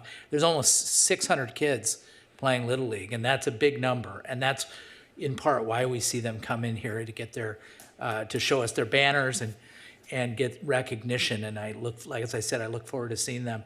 Regarding Pony, Director Setharaman, I want to report to you that they were very happy and pleased, and Jack Morales made a point to tell the parents how happy they were about the LED lights, and also they are waiting in great anticipation for the batting cage that we funded. So thank you, council, for that, and thank you to our Public Works Department for executing on the LED lights. Oh, and the mound. I don't know who's in charge of the mounds. They said that they're the best mounds. That might be Director Gruner in the back, but they love the mounds. So, bullpen mounds. Anyhow, I'm going to talk about TNR later, but I'm going to save that to last. Flo made some good comments. Others have mentioned it. It'd be great to follow up on that. It's important that people have that information. I'm just kind of going down the list. One of the public speakers talked about the cannabis funds. Yes, I've said before that I want to move forward with the cannabis first-time home buyers program. I think we have enough funds to do it, but that's a finance function, and I understand they're in their budget mode, so we can defer that certainly till after the budget. Budget obviously is more important, but let's make sure we don't lose sight of that. As for the piece on arts, this was a very deliberate thing to put aside 1/2 of our 7% tax, so 1/14 of what we collect for arts. We are the city of the arts. It's wonderful if you look at our arts. But historically, and certainly compared to other cities, we don't contribute enough public funds to arts. So when we put that in place, and it was Chavez and Gameros, and we put that before the council and it passed, it was to put our money where our mouth is when it was respect to arts. So I'd just like to get a report on where we are with that. I know that some of that money has been spent, and so just an email would be sufficient for me for the purposes, and then I can maybe report it out at our next meeting. OCBC, it was a good night. I'm very grateful for the work that we're doing on Tessa. I was very proud of everybody that was there. It was great to have council members Bewley and Pettis there with their wives. It's not something my wife would ever go with me to, but she goes to other things, and so I love my wife. But if you guys get your wives back for the second one of those, then you got my vote. Anyway, regarding agendas, one thing, I love that you brought that up, Councilmember Bewley, because one thing we kind of lose sight of, and I'll give you a little bit window into how the agenda is put together. Basically, the staff submits the agenda to the mayor and the mayor pro tem. We have an opportunity to do a look on about Tuesday, a week before, and then sometimes there's some adjustments that are made, including one that I'm going to talk about in a minute. But council always has the opportunity to bring things forward on the agenda. We used to do that a lot more. That's, for example, why we have the July 3rd event, right? I mean, we have the July 3rd event because nobody could stop me from putting that on the agenda when I was a first-year council member, not even Katrina Foley, who was the mayor at the time. She said, don't do it, John, don't do it. You'll never get the votes. And now there's 10,000 people over there enjoying July 3rd. So bring stuff forward. I mean, you are all elected. It's a big deal to get elected, especially in this town. It takes a lot of time and a lot of money, and you're entitled to put items on the agenda, and I will support you. Oh, gosh. Regarding people that come and they say things that are critical of what we're doing, great. You got 3 minutes. Say it. We have to be non-defensive about that. That's how we get better. If you want to look at my point of view on that, look at my law firm, FBFK. Google the FBFK way. We have principles such as practice blameless problem solving, speak straight, be responsive. Every day in my work life, I have to live by these principles, and so it's good to bring them to my public service life because I believe in them, and I think it's good to encourage people to give us their pain points so we can solve their pain points. So thank you for doing that, and don't think it hurts our feelings. It does not hurt our feelings. It helps us create a better city. Speaking of which, TNR. So let me just explain what happened here, okay? And I think you're going to be encouraged when I say these things. So I'm the liaison to the Animal Services Committee. The Animal Services Committee is a great committee that's done terrific work over many years. In 2017, when I started and I first got involved in animal issues, we didn't even have an animal care function in the city. That didn't exist. Animal care was not something we talked about. We did talk about animal control. That resided in the police department. Then we had animal care. We gave it to the Parks Department, and a couple years ago it came back to our police department, who now is Animal Care and Animal Services, and they do a terrific job.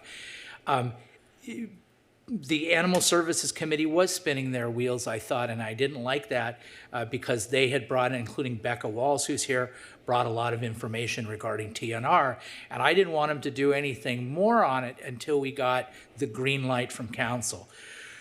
So, talk about putting stuff on the agenda. So I said, okay, what I want to do is put what we call a 4-hour rule item on the agenda, where I make a motion, or I put it on the agenda, see if council, if I can get 4 votes to spend more than 4 hours on this issue. I think I can almost count 4 votes here because based on so that's very encouraging. I wrote a staff report. I was ready to go. It was like on the agenda in the Tuesday look that we did. But I wrote the staff report, and then the police chief came up with an interesting interpretation confirmed by the city attorney that one of our concerns was that we believe that the ordinance prevented release into the community, and that was the basis of my staff report.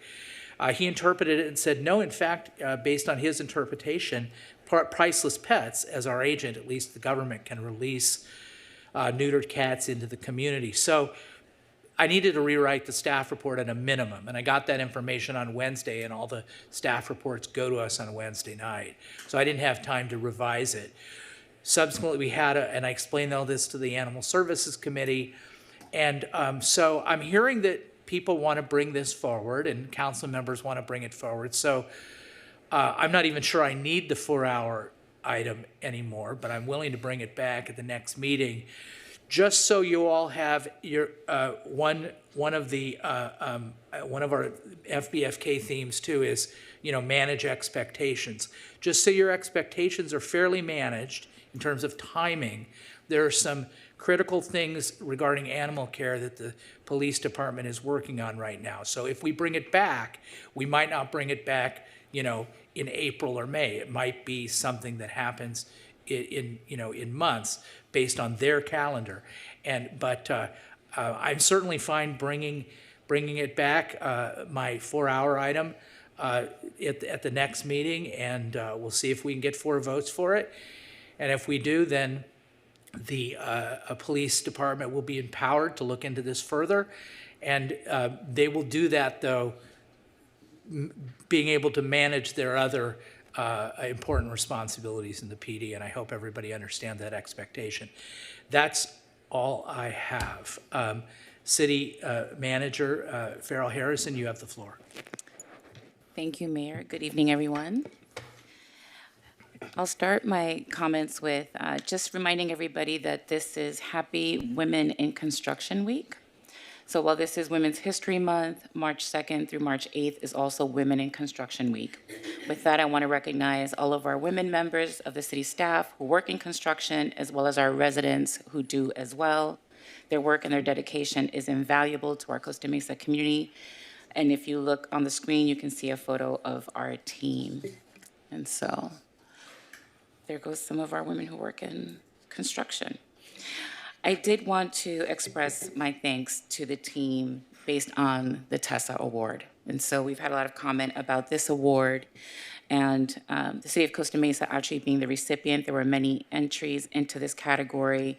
We were joined obviously by the mayor, council members, Julian Pettis, our Economic and Development Services Director, Carrie Tai, Director Steve Ely, Deputy City Manager Alma Reyes, myself, and then several members of the city staff at the Orange County Business Council's 14th annual Turning Red Tape into Red Carpet Award event.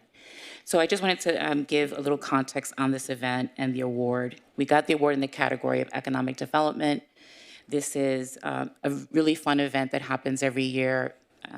I went to probably one of the first events maybe 14 years ago while I was working at the city of Huntington Beach to receive award. The awards are competitive. A lot of cities participate. There's a lot of prestige around this award. This was a major implementation for the city, and so we're really proud of it. And there will not be any turning of it back. And so there'll have to be pride from my dead cold hands. And so I'll say that the system is not perfect because it is new.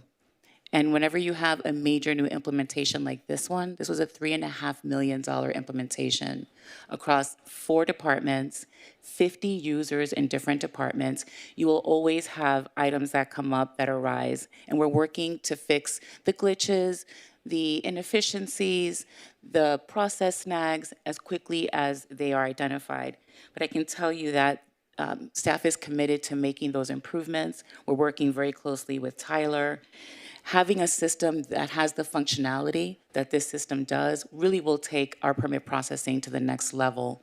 Whenever you have a major implementation like this, where you take 7 systems that used to all talk to each other or try to communicate, it was 25 years old, could not be updated, could not be implemented, and you transition to a state-of-the-art system like this, there will be transition challenges. We expected that.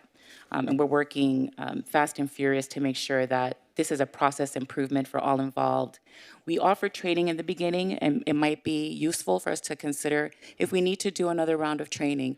I know that a lot of applicants that have consistent applications, they've actually been able to successfully use the program. They were very much involved with the training sessions that we held.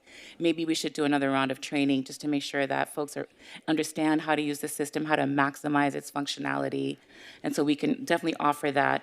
And again, we continue to want the feedback, we embrace the feedback, and we'll make it absolutely the best system that it is. It's been fully implemented.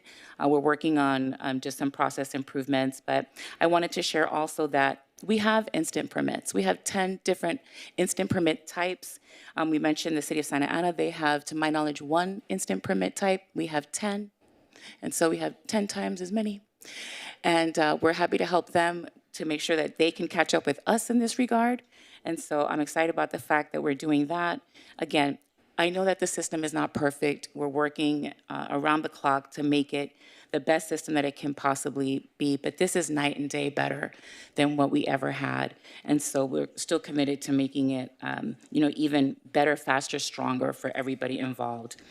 And so we can bring a presentation to the council. We can think about that. We can have some trainings, again, offered to everyone who's going to use the system on a regular basis. And again, continue to give us specific feedback, please, on something that you've noticed in the system that's not working. Carrie and her team are available, as is Dan Inlows, who led this implementation over a 2-year period, and was able to actually get this going.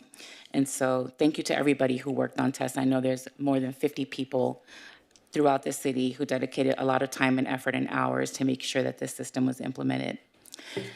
Moving to one of our really special programs that we've offered to the public that's really popular. It's our Let's Go Costa Mesa ride service. And so the service, which we recently launched, provides free point-to-point trips in a designated travel area on the west side and then parts of the east side. Residents and visitors wanting a ride within this area are encouraged to download the Ride Circuit app or call the hotline 949-828-2065 and follow the prompts. Rides are available anywhere within the service area, Monday through Friday, 8 a.m. to 6 p.m., and then Saturday and Sunday from 10 a.m. to 8 p.m. So check it out, and let's go Costa Mesa. And then for our skate park expansion update, we'll be holding a meeting on Wednesday, March 12th. We encourage the public to attend as we'll show off the designs for the new expanded skate park, which is very exciting. It'll be at the Davis Magnet School at 1050 Arlington Drive from 6 to 8 p.m. Again, on Wednesday, March 12th. Come on down and enjoy a free meal on us. And then I wanted to clarify that we do indeed use Nixle at the city, and we will be expanding its use. And so that's great advice. We've been talking about that internally just to get more information out on whether we have specific projects or, anything that could impact traffic, because we have some work that's going on. We're more than happy to do that as well. We have been communicating with the chief as we've been hearing the feedback on the website. We don't see the change. I can see it on my phone. He can too, and so can several of us. And so we'll connect again, just to make sure that we can see what you're saying, because we don't see the system being down at all or any change, but we want to hear more about that. We'll bring back information on the permit parking program. And then on the stoppage of federal funds, Councilmember Reynolds, it's a great idea. We will be probably talking about that in the context of the budget as we prepare for this fiscal year and the next fiscal year, and a bit of a pullback that we're seeing in the economy and the potential for cuts coming down the pike. And we're very much interested in identifying potential impacts to the community. The information is fast and furious, and it changes constantly, but we'll be able to bring the best information that we have as we move forward. That's all I have. Thank you. Thank you. Ms. Hall Barlow, it's time for your city attorney report. You have the floor. Thank you, Mr. Mayor. I just have a couple of items tonight. I just wanted to let you know that we were successful in having the city dismissed from a lawsuit, Milton versus City of Costa Mesa, for no payment of dollars. Recently, that was a trip and fall case. We also received today a notice that a summary judgment motion that had been made against the city was denied in a case involving an intentional power outage of which the city was not notified, resulting in an automobile accident. And fortunately, that I think makes plain what we had been telling the other parties in the case. If you don't tell us you're going to turn off the power, we can't do anything to put traffic control devices up. I did want to respond to Councilmember Bewley's query on the SB 9 litigation. I am monitoring that case. I pretty much monitor every important case going on up and down the state. In that particular case, those cities are challenging SB 9 on the basis that they are charter cities. And they have succeeded in challenging other state legislation on the basis of their status as charter cities. I'm not sure SB 9, I'm not sure how the Court of Appeal will come out on that. But yes, there was a trial court victory. We will be paying attention to that and seeing if there's any benefit possible to the city. Also, with respect to the federal funding issue, there have been threats, as you know, of withholding of federal funding for cities and counties and states with respect to immigration enforcement. A lawsuit was filed recently to stop that from happening. I obtained a copy of the amended complaint yesterday, and I will be sharing that with the council. And Laissez le bon temps rouler. Thank you. Merci, merci. Okay, so now we're, yeah, that's right. By the way, happy Mardi Gras and Fat Tuesday to everybody here tonight, what's left of it. Next is a consent calendar. All matters on the consent calendar are to be considered routine and can be ruled upon in one motion, although members of the public or staff or council can pull any items. Madam Clerk, has anybody asked to pull any items? Yes, member of the public has requested item 5. Item 5, okay. Okay, hold on one second. Number 7, number 5, number 7. Any others? Okay, and then say for the record on the balance, please note an abstention and a recusal by Councilmember Camaros because of his wife's position at Priceless Pets, and for me because of campaign donations by Ware Disposal and Everett Dory to my last campaign. So with that, we'll get a motion on the balance. Chavez, seconded by me. Let's call for the question. Motion carries 6-0. All right, item number 5, would you please read the title? Acceptance of the Adams Avenue Pavement Rehabilitation Project. All right, great. Pulled by a member of the public, so let's open it up for public comment.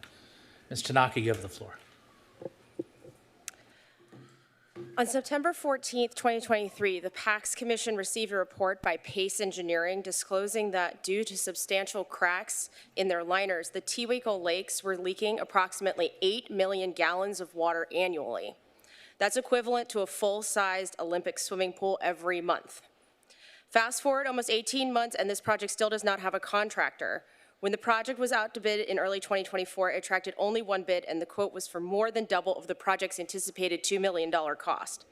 Accordingly, the staff recommended that this bid be rejected in the June 4th, 2024 consent calendar, which you duly did without any discussion. Why did this bid fail? The staff report noted that a contributing factor was that the community workforce agreement applied to this project, which significantly limited the number of qualified contractors. The staff promised to explore removing the project from the CWA and substituting other projects in its place, though whether this occurred, I do not know. What I do know is that the project was rebid this fall and has essentially failed again. The same lone bidder has only reduced their price by 8 to 10%, leaving us with nearly $1.8 million over budget. This brings me to the Adams project. This is the city's first completed project under the CWA and the first project which is receiving a CWA performance report by the Solis Group, a report estimated to cost taxpayers $40,000 per project. Under the CWA, American Asphalt was supposed to achieve a 35% local hire goal, and it seems like it got close with 32.2%. However, when you include subcontractors rather than looking at American Asphalt alone, that rate drops to 27.26%, and those numbers are based on local hire hours. By head count, only 15.3% or 15 out of the 98 total workers can be considered local hires. But here's the real problem. Not a single one of those local hires were a Costa Mesa resident, a Costa Mesa high school graduate, or a veteran. Almost 80% qualified as local simply from being from Orange County, not from our city. And it gets even worse when you look at the transitional worker goal. Contractors were supposed to target 10% of worker hours by transitional workers, which include workers who are suffering from a variety of potential disadvantages, such as being homeless, being on public assistance, lacking a high school diploma, etc. According to the report, only 2 workers on the Adams project qualified as transitional, and they worked only 5.8% of the total hours, far below the 10% goal. If a straightforward repaving project can't meet the CWA's goals, something is fundamentally wrong with the agreement. This agreement is failing to support our local workforce, and worse, it's actively preventing us from completing critical infrastructure repairs like the Tewinkle Lakes project. The CWA is up for renewal in 2026. It's time now to start paying attention to what it's costing us and what little we are getting for it. Thank you. Thank you, Jen. Does anybody else want to comment? Anybody on Zoom? No, Mr. Mayor. Okay, good. Can we get a motion?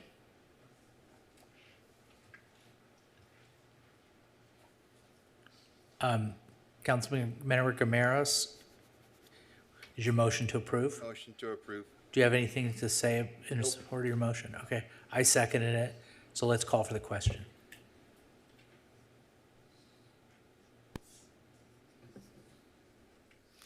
Councilmember Stevens, Councilmember Bealy.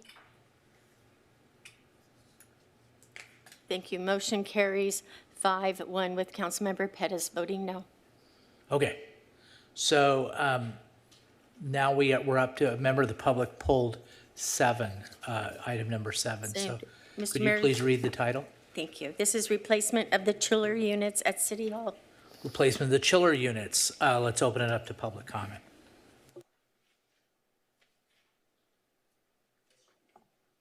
Through the mayor, surprised there's no other taxpayer advocates that wanted to pull this, and a member of the public had to do so. We're coming off the heels where we just had a similar discussion around diesel generators.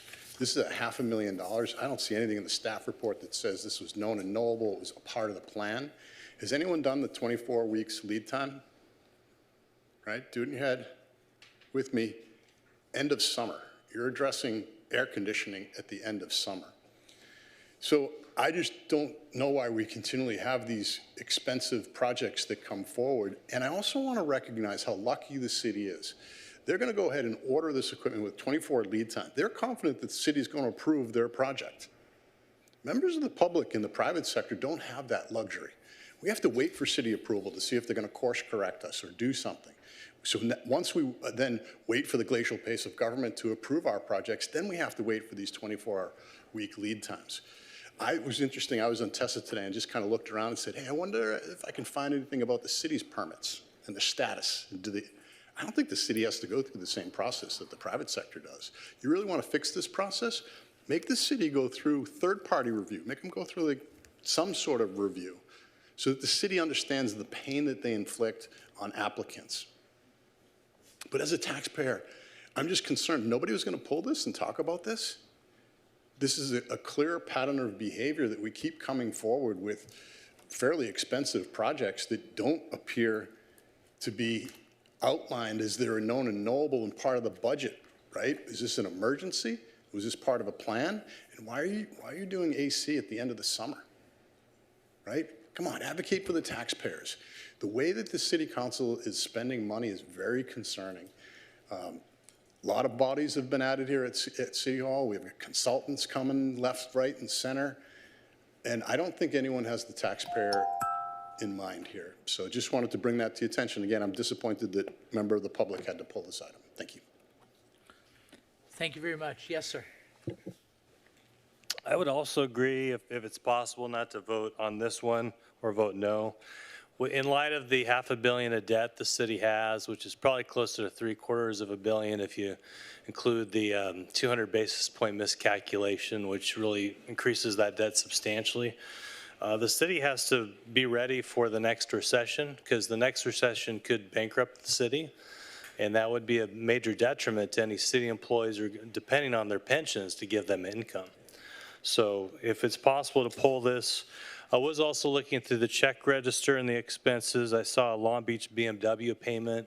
You know, we have a lot of dealerships here. I don't know why the city's not paying for cars from Costa Mesa dealerships and why such a high-end car is also being purchased for city employees.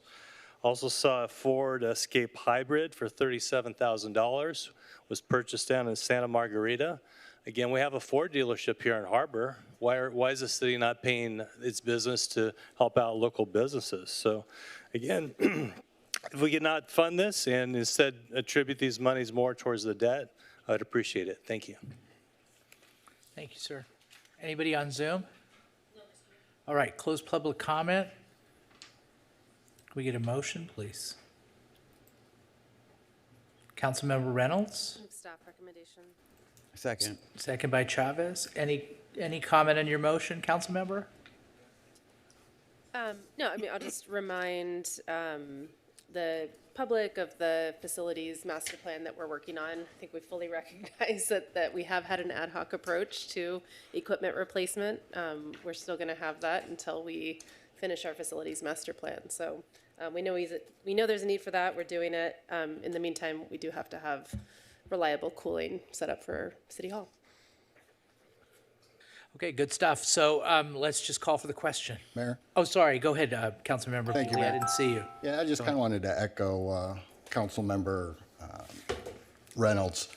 And, you know, the reason why this thing wasn't pulled from consent calendar. I had the benefit a couple weeks ago of touring the facilities with Raja. And fact of the matter is, we've got 2 chillers that are busted and they're not working. And we've got summer coming upon us, as noted by the public. So what do? We don't install a couple chillers so that we've got adequate air conditioning for our, and as Councilmember Reynolds has noted, we're going through a phase here where it looks like we're trying to right the ship a little bit. And it does appear that we're doing a few ad hoc repairs as needed. But the fact that we're going through that doesn't mean that we don't make repairs as needed. It was just a necessity.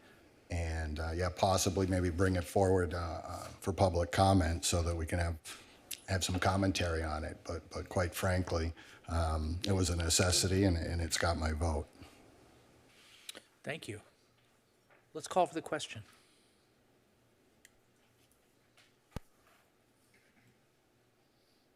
Mayor, please. Oh, I thought I pushed it. Motion carries 6-0. All right. Everybody likes chillers. Okay, we have one new business item, and that's our only, item of the day other than the consent calendar. So let's hear that one. New business item number 1. Madam Clerk, would you please read the title? Yes, item 1, Information Technology Strategic Plan, Phase 2, and Roadmap for the City of Costa Mesa. Presentation by Mr. Ely, IT Director. Mr. Ely, it's always great to see you presenting. And thank you for all you and your department does for us. And you have the floor. Thank you, Mayor. Again, Honorable Mayor, Mayor Pro Temp, and council members, thank you for this opportunity tonight. We're going to be presenting the Information Technology Strategic Plan, Phase 2, Professional Service Agreement.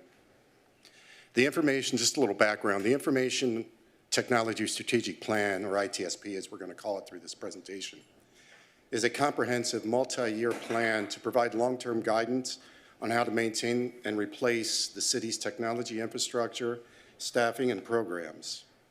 Benefits to the city from that are timely software upgrades and business process improvements, increased internal operational efficiency, improved customer service, and long-term fiscal sustainability.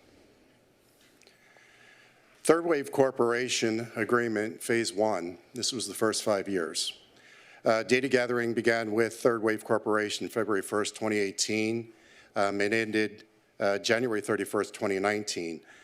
The objectives of that first phase were to define a clear set of goals, guiding principles, and strategic priorities, serve as the framework of how IT services will be delivered to the city with an enterprise focus, provide the actionable objectives, deliver innovative, unified, and effective technology services. In Phase 1, a total of 31 workshops were held to address the departmental and enterprise operating and service delivery needs. The City Council adopted and funded the ITSP Phase 1 on March 3rd, 2020. The financing plan directs 1.5% of the general fund revenue to address the city's current and future technology needs. All ITSP projects were identified to fulfill priority business needs and to replace aging software in the city's antiquated technology. The most acute technology need facing the city was the lack of a contemporary enterprise resource planning ERP financial system. The ITSP also aligns staffing levels and skill sets to effectively support existing systems and the ITSP roadmap.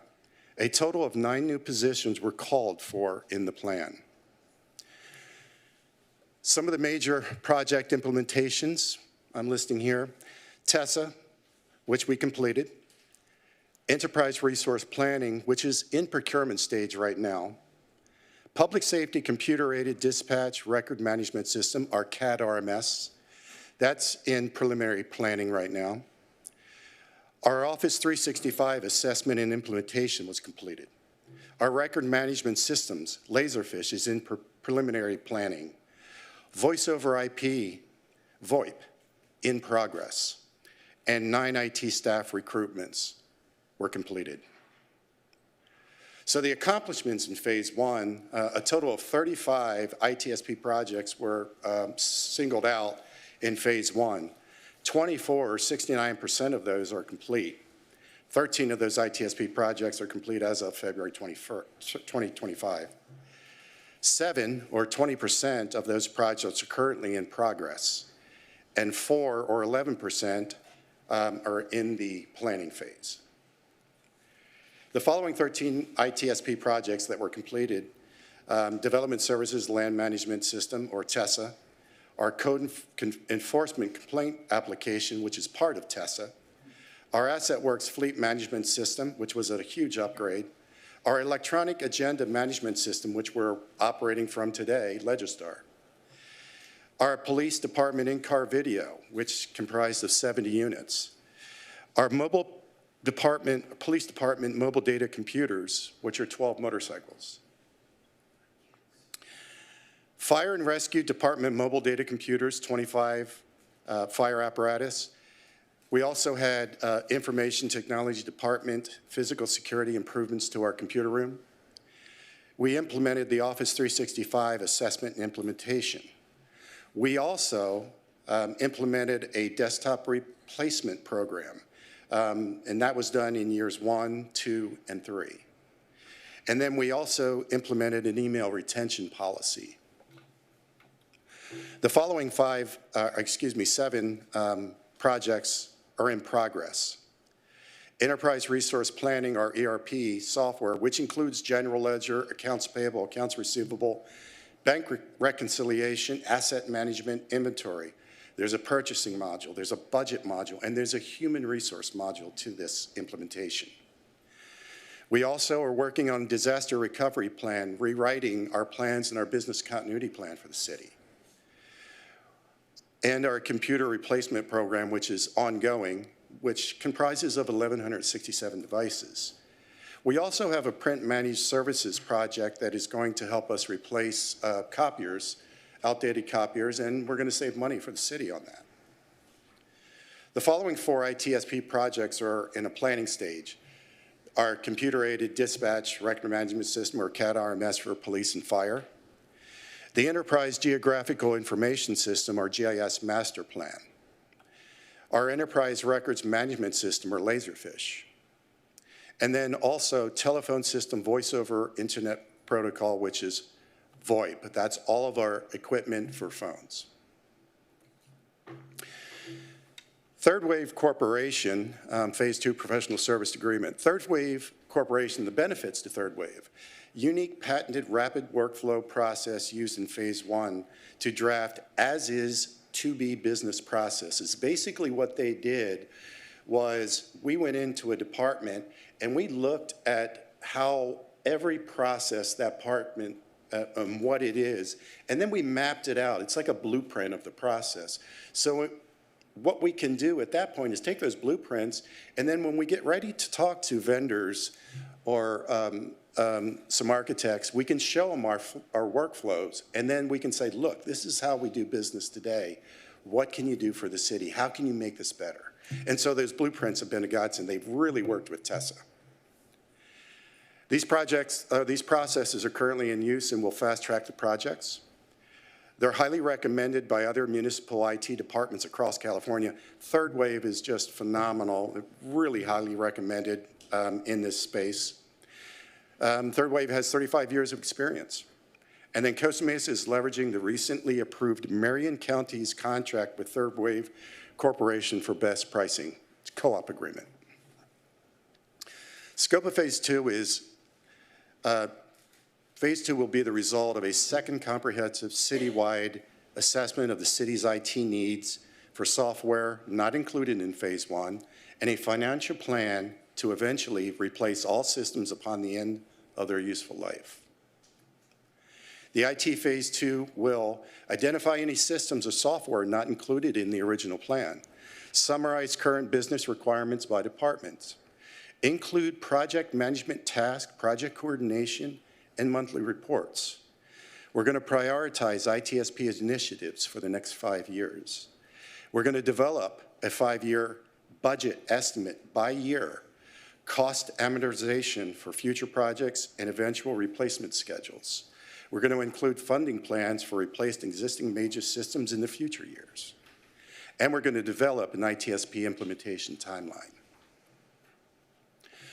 So staff recommendations are authorize the use of the County of Marion's Cooperative Service Agreement with Third Wave Corporation, approve a professional service agreement with Third Wave Corporation in the amount of $125,014 for consulting services for the Information Technology Strategic Plan and Roadmap Phase 2, effective March 4th, 2025 through December 31st, 2025, and authorize the city manager or designee to approve an additional 10% contingency in the amount of $12,501 if required to deliver the scope of work identified in this statement of work.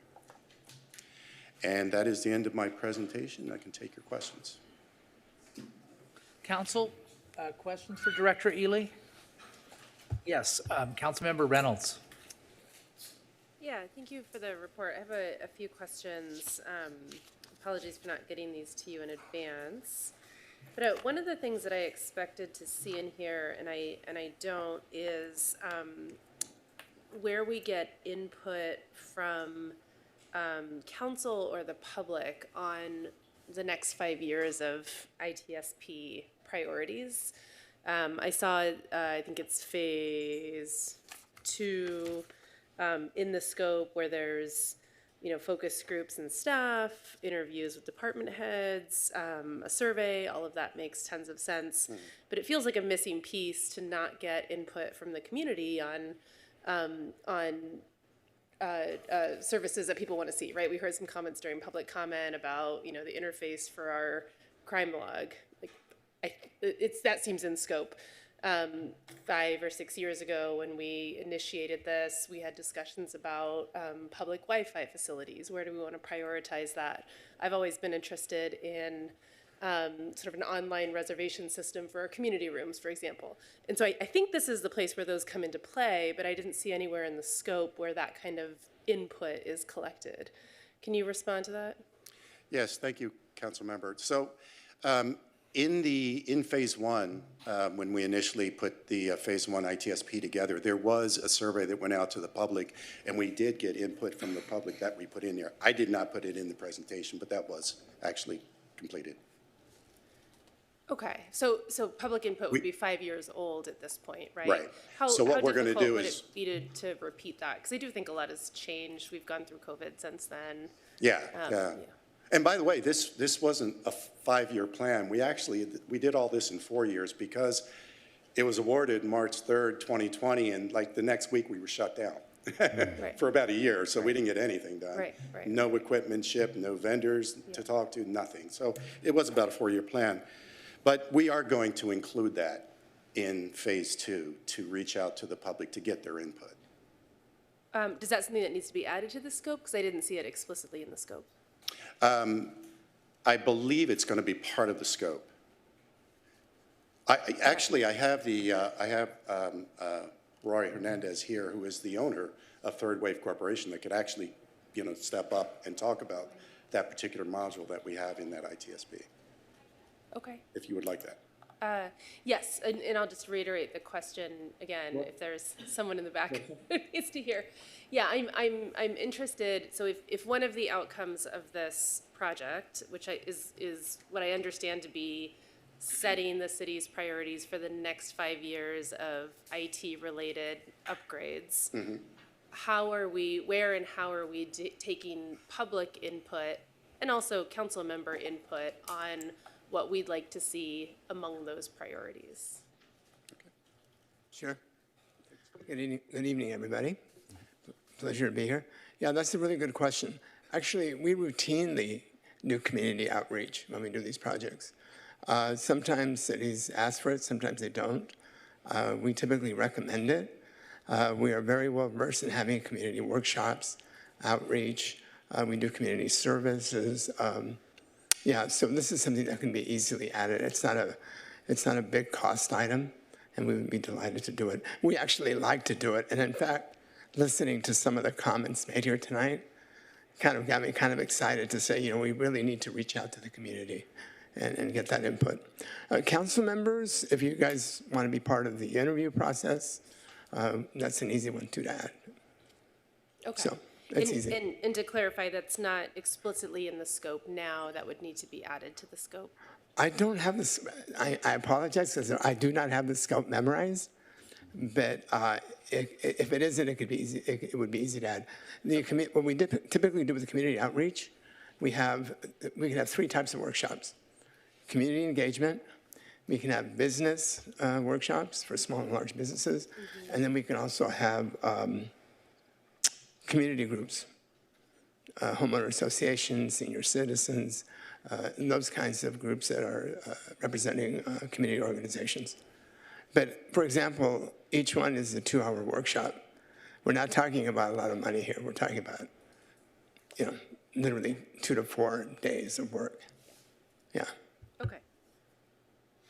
My other question is sort of maybe a clarifying question. I was a little bit confused about the Phase 1, Task 1 piece, where it talks about sort of summarizing the accomplishments and the progress made. The report, Director Ely, that you gave seemed to do that work already. So I was a little bit confused why we need a task that does a summary of what's been done and what's in progress, because I think you already have that information.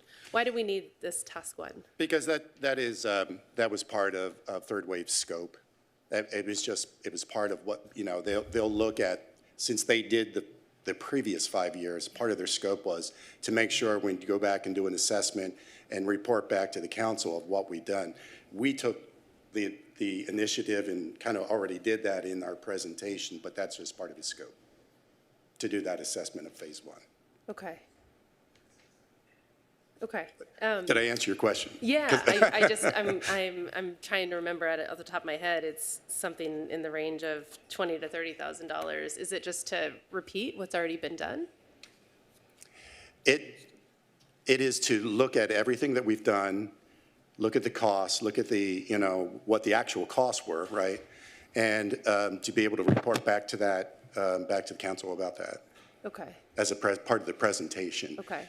We'll show you what we've done in Phase 1, and then we're going to take you into Phase 2 and say, okay, this is what we did, now this is what we're going to do. Perhaps the representative can sort of justify why there's a $30,000 task to summarize what we've just got to report on. Well, I think there's 2 reasons. Number one, we wrote that scope way before Steve and his staff did that analysis. So, I think we wrote this proposal like 1.5 years ago. Okay. So we didn't know at the time that the list of accomplishments would be produced. But I think secondly, we do that, and I think Steve and his staff did a great job. But I think the way we look at it, it's a little different. It's a deeper dive, and I'm not going to call that like a return on investment analysis, but it's a deeper dive, and the data representation is a little different. So, but I think you bring up a good point. Okay. I think Steve and his staff have done a really good job of listing out the things that have been accomplished. I'm not sure that they went as far as we would. Okay. So possibly some of those funds could be reallocated to Sure. the community outreach. I think that would be. I think that's a great idea. Okay. Yeah. Okay. And then you touched on the part of that task that did sort of pique my interest, and that is the city and community benefits to the work that's already been done. And I'm curious, sort of the level of detail in those benefits, right? We can list now the benefits generally in terms of efficiency and some reducing manual labor and so on.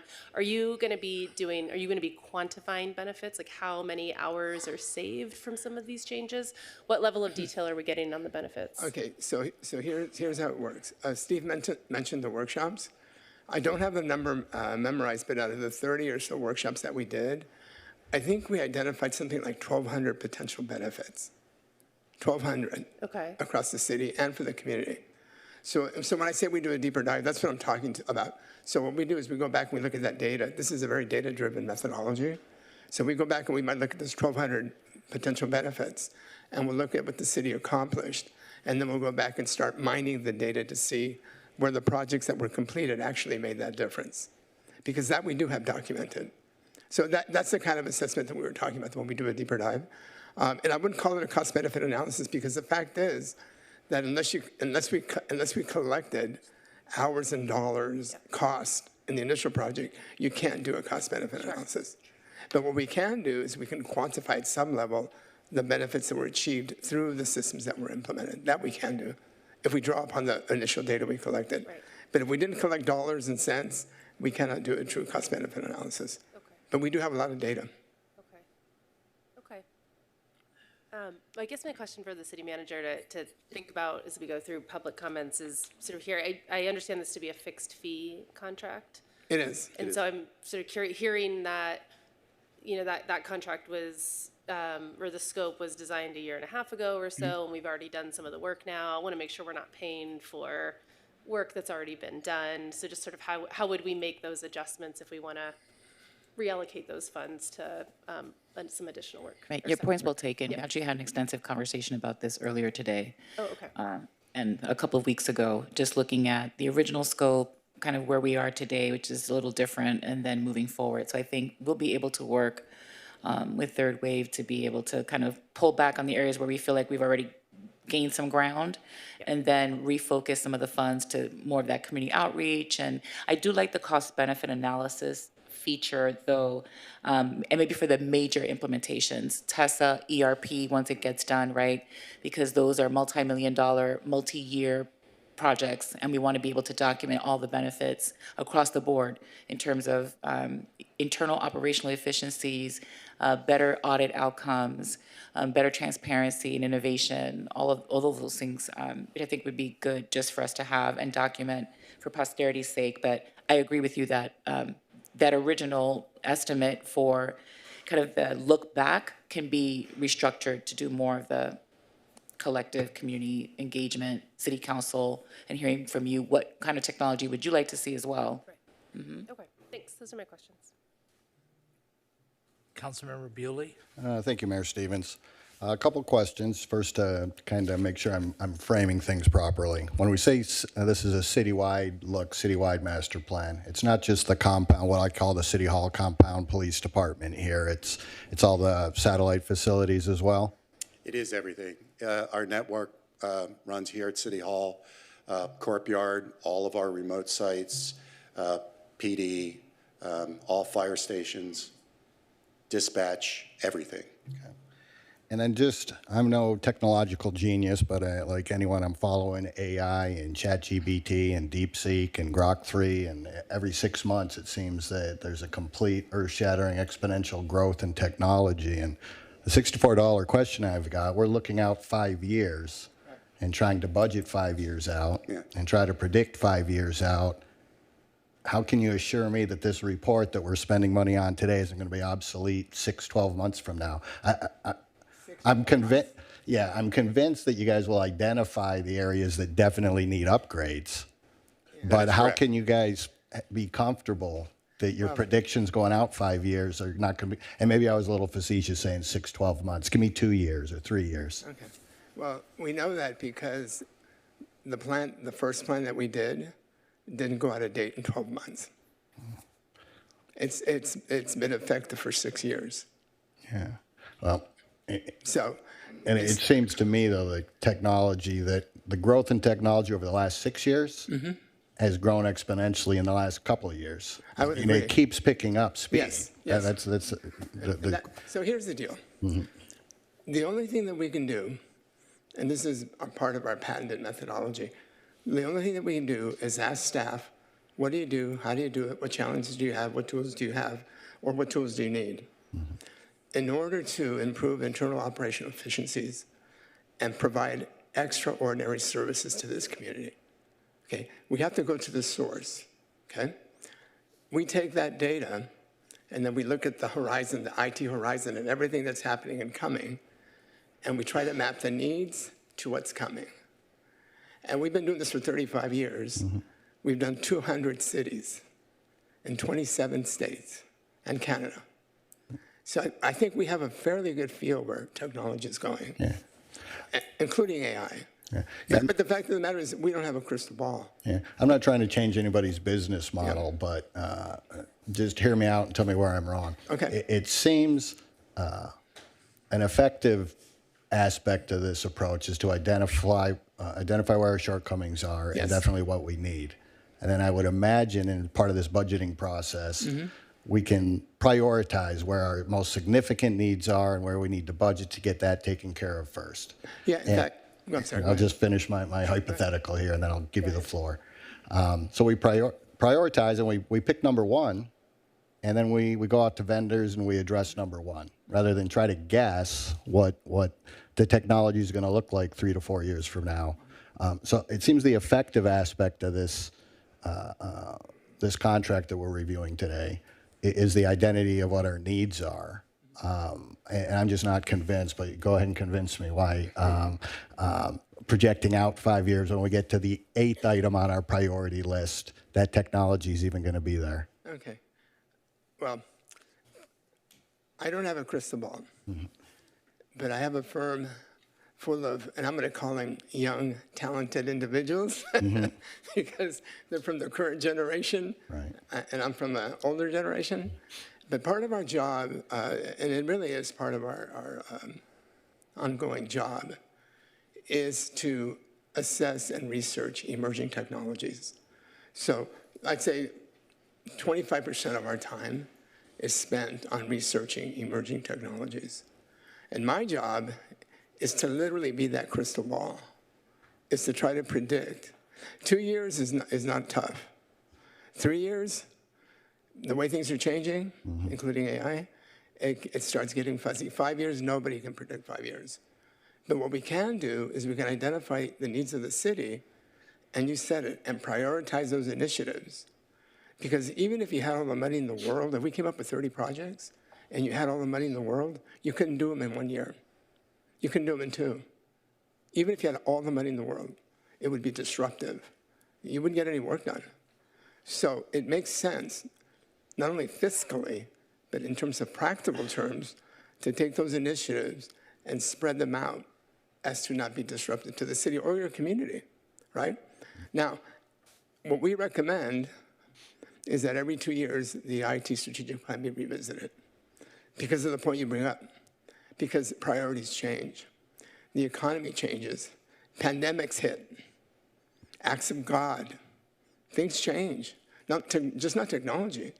The economic position of the city can change. Economic position of the country can change, right? So what we recommend is let's do an intelligent assessment, comprehensive, thorough, and get the best idea of what the city needs. Let's map it out. And every year or two, let's revisit it. And let's adjust it so that it makes sense.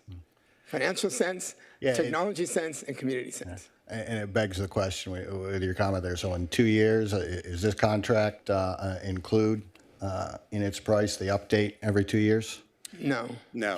No. But the department can, the department can provide that. Yeah, I'm not saying we have to do it, or I'm not saying a consultant has to do it. By the way, I've worked with 200 cities. You have one of the best IT departments I've seen in 35 years.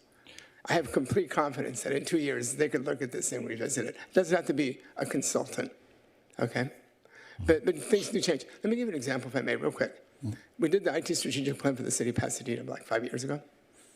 It was the third refresh. And we included the Department of Water and Power. And the last initiative, it was initiative number 40. The last initiative in year 5 was what was it, an electronic outreach application, like if the electricity went out, right? The last initiative, year 5. A month after we finished the project, there was a freak windstorm in Pasadena. I don't know if you remember it. It knocked down 1,000 trees. It knocked out the electricity for a month for every resident in Pasadena. Do you know what happened to that power outage application that was the 5th one in year 5? Became the first one in year 1. So these plans are not cast in concrete, but it is an intelligent and comprehensive assessment of what this community needs and what the city needs. And it's the best anybody can do because we don't have a crystal ball. Thank you. All right, you passed the witness? I passed the witness. Thank you. Thank you. All right. So, first of all, some recognition. I'm glad that you gave kudos, sir, to our IT department. It's not often that you get here, Mr. Ely, but you have a great department. You personally are very important to the city. I got elected in 2016. You were here in 2016 doing this job. You've been doing it ever since. I'm very grateful for the work that you do. You along with, I think, Chief Stefano and Director Setharaman are kind of the last of the Mohicans from that time when I came in. And I'm grateful to everybody, but you guys have definitely served the test of time. And just want to do a check-in with you about staffing, because over the years, you've put together teams. Sometimes they've had a lot of people. Sometimes you've been really living on the edge. You always come through. But how are you doing on your staffing? It's a little off the point, but we're going to get to it later. Are you in a good place? Yeah, I mean, with the council's approval of phase one, we paired positions that we didn't have with some of these enterprise softwares that we knew we were going to be understaffed on to be able to manage. And so that's why we added those staff in there, and it's been, as you hear, it's been really good. It's worked out. Could we use it in some other areas? Yeah, but that depends on budget, and we're going to march to that too. That's good to hear. And it doesn't matter. It never has mattered. You never make excuses. You just keep us plugging along. And you're in the same category as Director Molina. And everything you do touches every single department, and you're mission critical to everybody. So again, I'm grateful to the work that you do and the work that your staff does. Now, we talked about this last week, and I've talked to the city manager, and I've mentioned it publicly that when I went to the mayor's conference, there were, meetings about use of AI. There are cities that are really using AI a lot. Miami, one city, the city manager went to a conference back in Massachusetts and to talk about the use of AI. Then I came upon a meeting last week with the TCA, where I'm on the board, and I'm on the toll ops committee, and the agency is putting aside this year in their budget $500,000 to study the use of AI.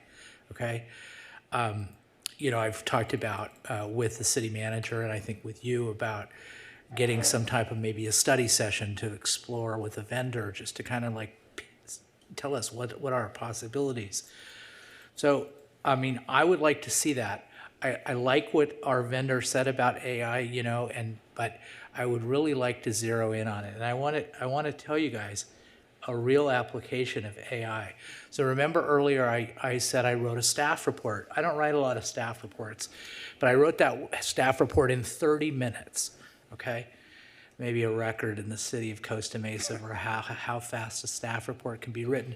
But I started with ChatGPT, and I put in the prompt: write a staff report for the City of Costa Mesa meeting of March 4th, 2025. The mayor, John Stevens, requests authorization for the staff and Animal Services Committee to spend more than 4 hours work on a proposed trap, neuter, and release program for the council's consideration. The purpose is to reduce the population of feral cats in the community and the amount of impounds to priceless pets, which is now disproportionate to other impounds received. They spit out a rather good staff report. And 20 minutes of editing later, I was ready to present it to the city council. So it took less than 30 minutes. So it's these types of applications, I think, that we can look at in terms of AI. And I think that Councilmember Bewley was on the nose, that if we're not capturing the opportunity for AI by really zeroing in on that, and it's beyond the scope, what I'm talking about is beyond the scope of this item. I'm talking about another item. It could reduce the time that our staff spends on certain items. It can improve efficiency, and do things that we really need somebody to explain it for us to imagine it. It's a question of imagination and creativity. A lot of cities are doing it. And I would love it because we have such a good department and we have such a great leader of that department. I would love for us to be on the cutting edge, maybe even the bleeding edge of AI in the county, in the state of California, in the United States. I would love to see us do that. So I encourage you to embrace that and bring back options for us in the budget season. Something I know the budget might be a little challenging this year, but I think there would be money well spent and money where we would get ROI in the future. So you don't have to comment on it. It's just something I'm throwing out there because I don't want to bring it up for the first time during the budget. Okay? Absolutely. All right. Unless anybody else has a comment, let's open it up to public. Let's open it up. Anybody wants to speak on this public comment?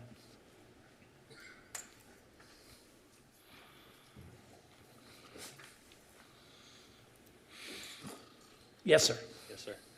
My concerns are, this looks like another example of where the experts are more running our city than, say, the council or us, the people. It doesn't sound like the council's really getting the input on things like this, and I think Billy did a good job of addressing that earlier. There's not, like in the last meeting regarding the housing, there wasn't like a citizens council to give input, and Pettis did a good job of addressing that. So we really need more input. We really like to have our city ran by the people, by you, the council, not by these team of experts here. Some of the things that I saw in the current proposal was also going to paperless with the Laserfish. As a small business owner at 32 years, we did go to paperless. I think the thing that's missing in this is that requires a lot of manpower. You're going to have to get more employees involved or hired to scan all these documents in and then destroy them. So this is like another budget item over and above the consulting agreement that, in light of the current finances of the city and the massive debt, really should be put on hold until this debt is controlled, in my opinion. Personally, I don't want to call into an 800 number if I need the fire department or police. I mean, that's like 800 hell when you try and call a corporation to get somebody's help because you're having IT issue or whatever the issue is with your personal life and your business. So if we could avoid that, that'd be awesome. I think the VoIP, though, is a great idea. I know for myself personally, my business saves us a lot of money and a lot of cost. We just had the VoIP company come in. We didn't have to have a team of consultants to help us, decide what the right system was, and it's worked well for us. So that's probably the only piece of this that I see is smart that the city should consider implementing. Thank you. Thank you. Yes, sir. Good evening, Mayor, Council. Ralph Tabota, longtime resident. I appreciate Mr. Ely's presentation and the questions back and forth between staff and council. I support ITSP as a resident, as a member of FIPAC. I supported it. I remember this came through FIPAC on phase 1, I think back in 2019 timeframe. Question for staff or council is, has there been interim project status reports on phase 1, let's say over the last 4 years, 5 years time frame? If there was, I'd like to know about that. I think it sounds like we're going to find out about a lot of results on phase 1, either from third wave or staff subsequently. And it'd be interesting to know, for example, I don't remember, what was the budget for phase 1? What's the actuals for phase 1? ITD, EAC, city manager mentioned Tessa was 3.5 million. What's the other costs associated with phase 1? Is phase 1 on schedule? A lot's been accomplished, but is it on schedule for the original schedule, behind schedule, ahead of schedule? Is it on budget, under budget, over budget? The staff report is informative, but doesn't mention anything about that information. And so if there has been interim reports, appreciate those. And I would recommend that going forward, there be, at the minimum, annual reports to council by staff on status of phase one, finalizing phase one, as well as phase two. Phase two is going to be another 5 years. How many millions of dollars will that be? I took a quick look at the 1.5% going into the IT replacement fund, which funds the strategic plan. And over the last 4 years, that was $11.9 million. Now, I'm not saying that phase one's cost 11.9, but that's how much has gone in. So this is a multi-year, multi-million dollar project and very important to the city. And I think it deserves, at the minimum, annual reports to council if those have not been made in the past. Thank you. Thank you, sir. Yes, sir. Through the mayor. So fundamentally, I just want to address this, especially from a taxpayer perspective. I've watched this council every year. If my memory serves me, when I sat up there, it was high 400 employees. I saw a report, there's now 660. And so for me, this council's never seen a problem that they didn't want to throw a body, a full-time, fully burdened person at. When I look at this report on page 3, I see 9 bodies have been added since 2021. Full-time equivalents, fully burdened, right? So you took an IT staff, then you burdened the taxpayer all the way to here, and that's in perpetuity. The opportunity I think you missed and you need to start figuring out is you need to leave some room for consultants so you can flex up and flex down as the needs exist. You can't do that when you have a fully burdened budget, burdening the taxpayer. So I just look at that and say, I think that's evidence of the mistake that was made and how these budgets, we don't have a money issue, we have a way that we're spending it issue. And when I look at these results, you know, I think AI is aspirational. I heard that we spent $3.5 million on Tessa. Maybe you've seen it, and shame if you haven't, it's not public, but I haven't seen one single report coming out of Tessa. How long does the average permit take? How long does the average entitlement take? Where are the bottlenecks? Not one single report, not one fact and data has been presented to justify this. I find that alarming. So I don't want to go look at this, but in here, do you know when Tessa first launched, I was meeting with staff and, you know, when you launch something new, there's always going to be issues, but you know what they said to me? I said, where's all my documents for my project? They said, oh, we just found out that our legacy Permits Plus didn't automatically populate into Tessa. That's a pretty big issue. And so now the issue that I had last week is when I went into Tessa, I couldn't find the documents. They weren't uploaded. So I don't see any budget allocation or recognition of that project here in IT of how are we going to close that gap between what Tessa could be, right? Forget about the GIS mapping that other cities have in a similar utilization. And you know what staff's response is when I say, hey, I can't find this document? When I do come to City Hall, right? I'm not waiting for a phone call to be returned or an email to be returned. You know what staff tells me? Well, you got to put in a public records request. Because although I find the identifying number, I put it in the city's website, I can't find a return. Now I have to go waste my time, city staff time and money to go and get these necessary documents that should be here. So I just don't like the way that the city's spending money. I think it's inappropriate, and I think key things are not being addressed, and I don't share the same conclusions about Tessa. Thank you.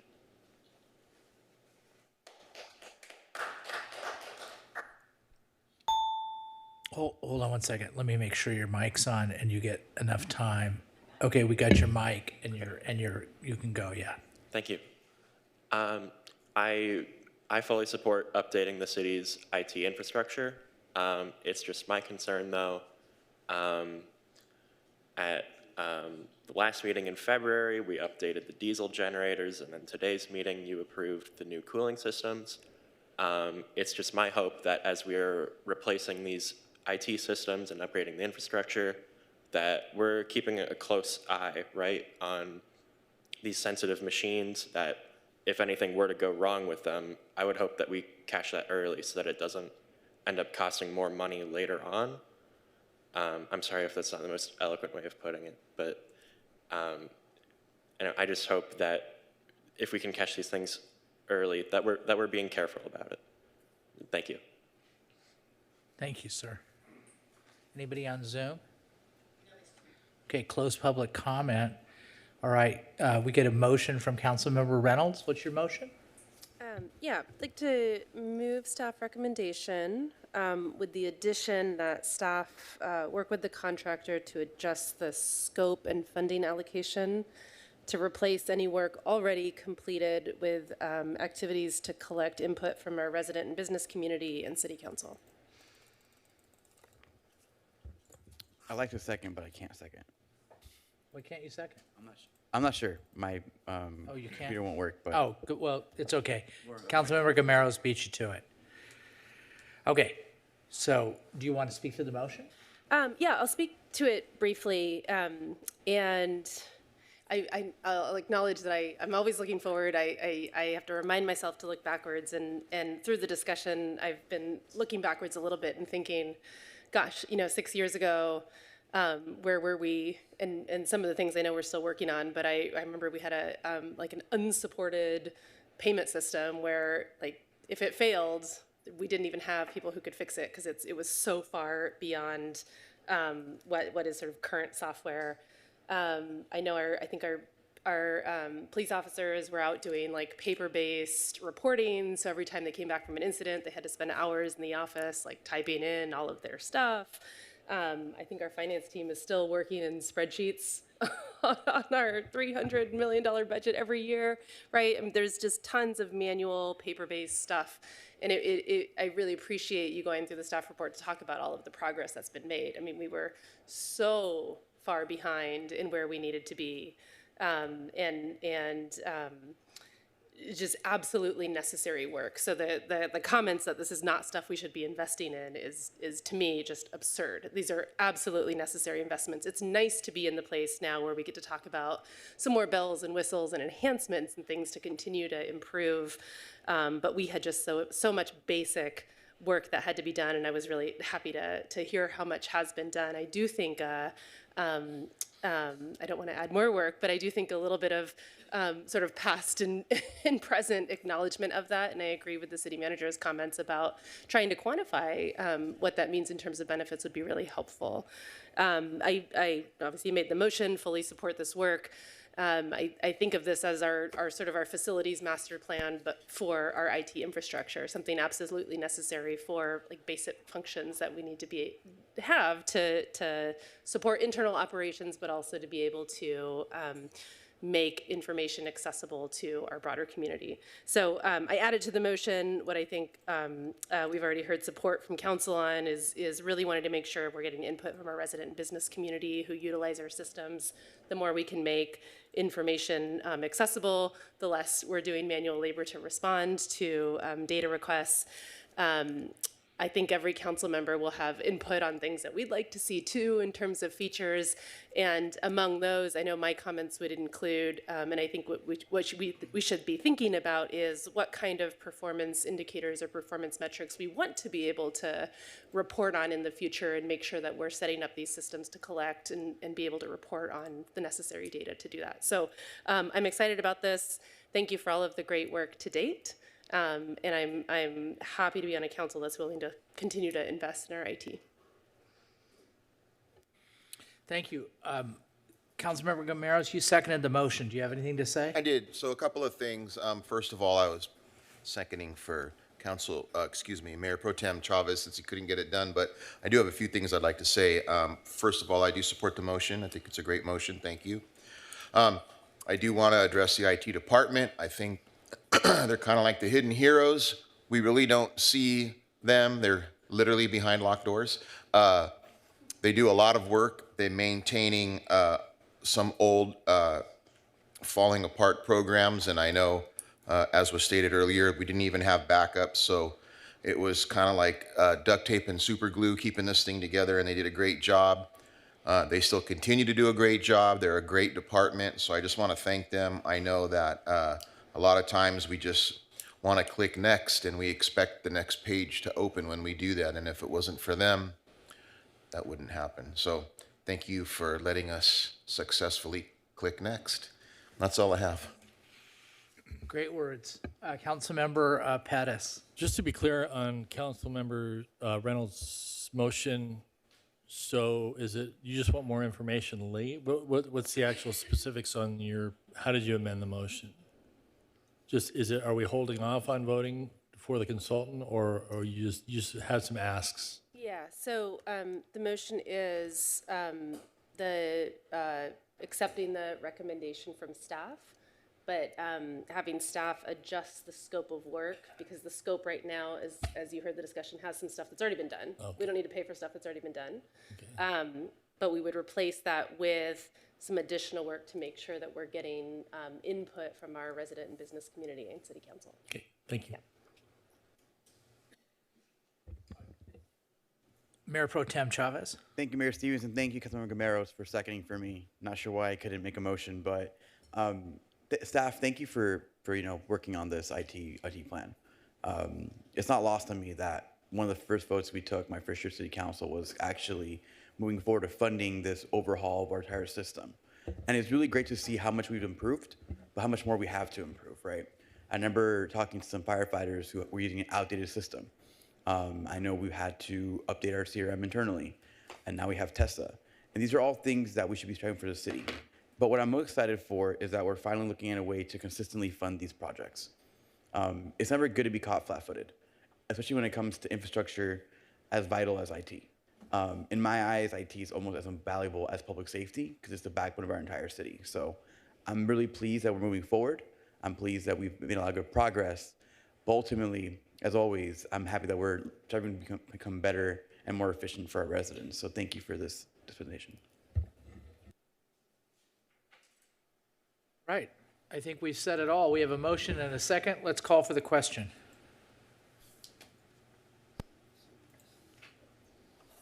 Motion carries 4-2 with Councilmember Pettis, Councilmember Bewley voting no. All right. 4-2, that's enough. All right, we don't have any other business, so let's adjourn.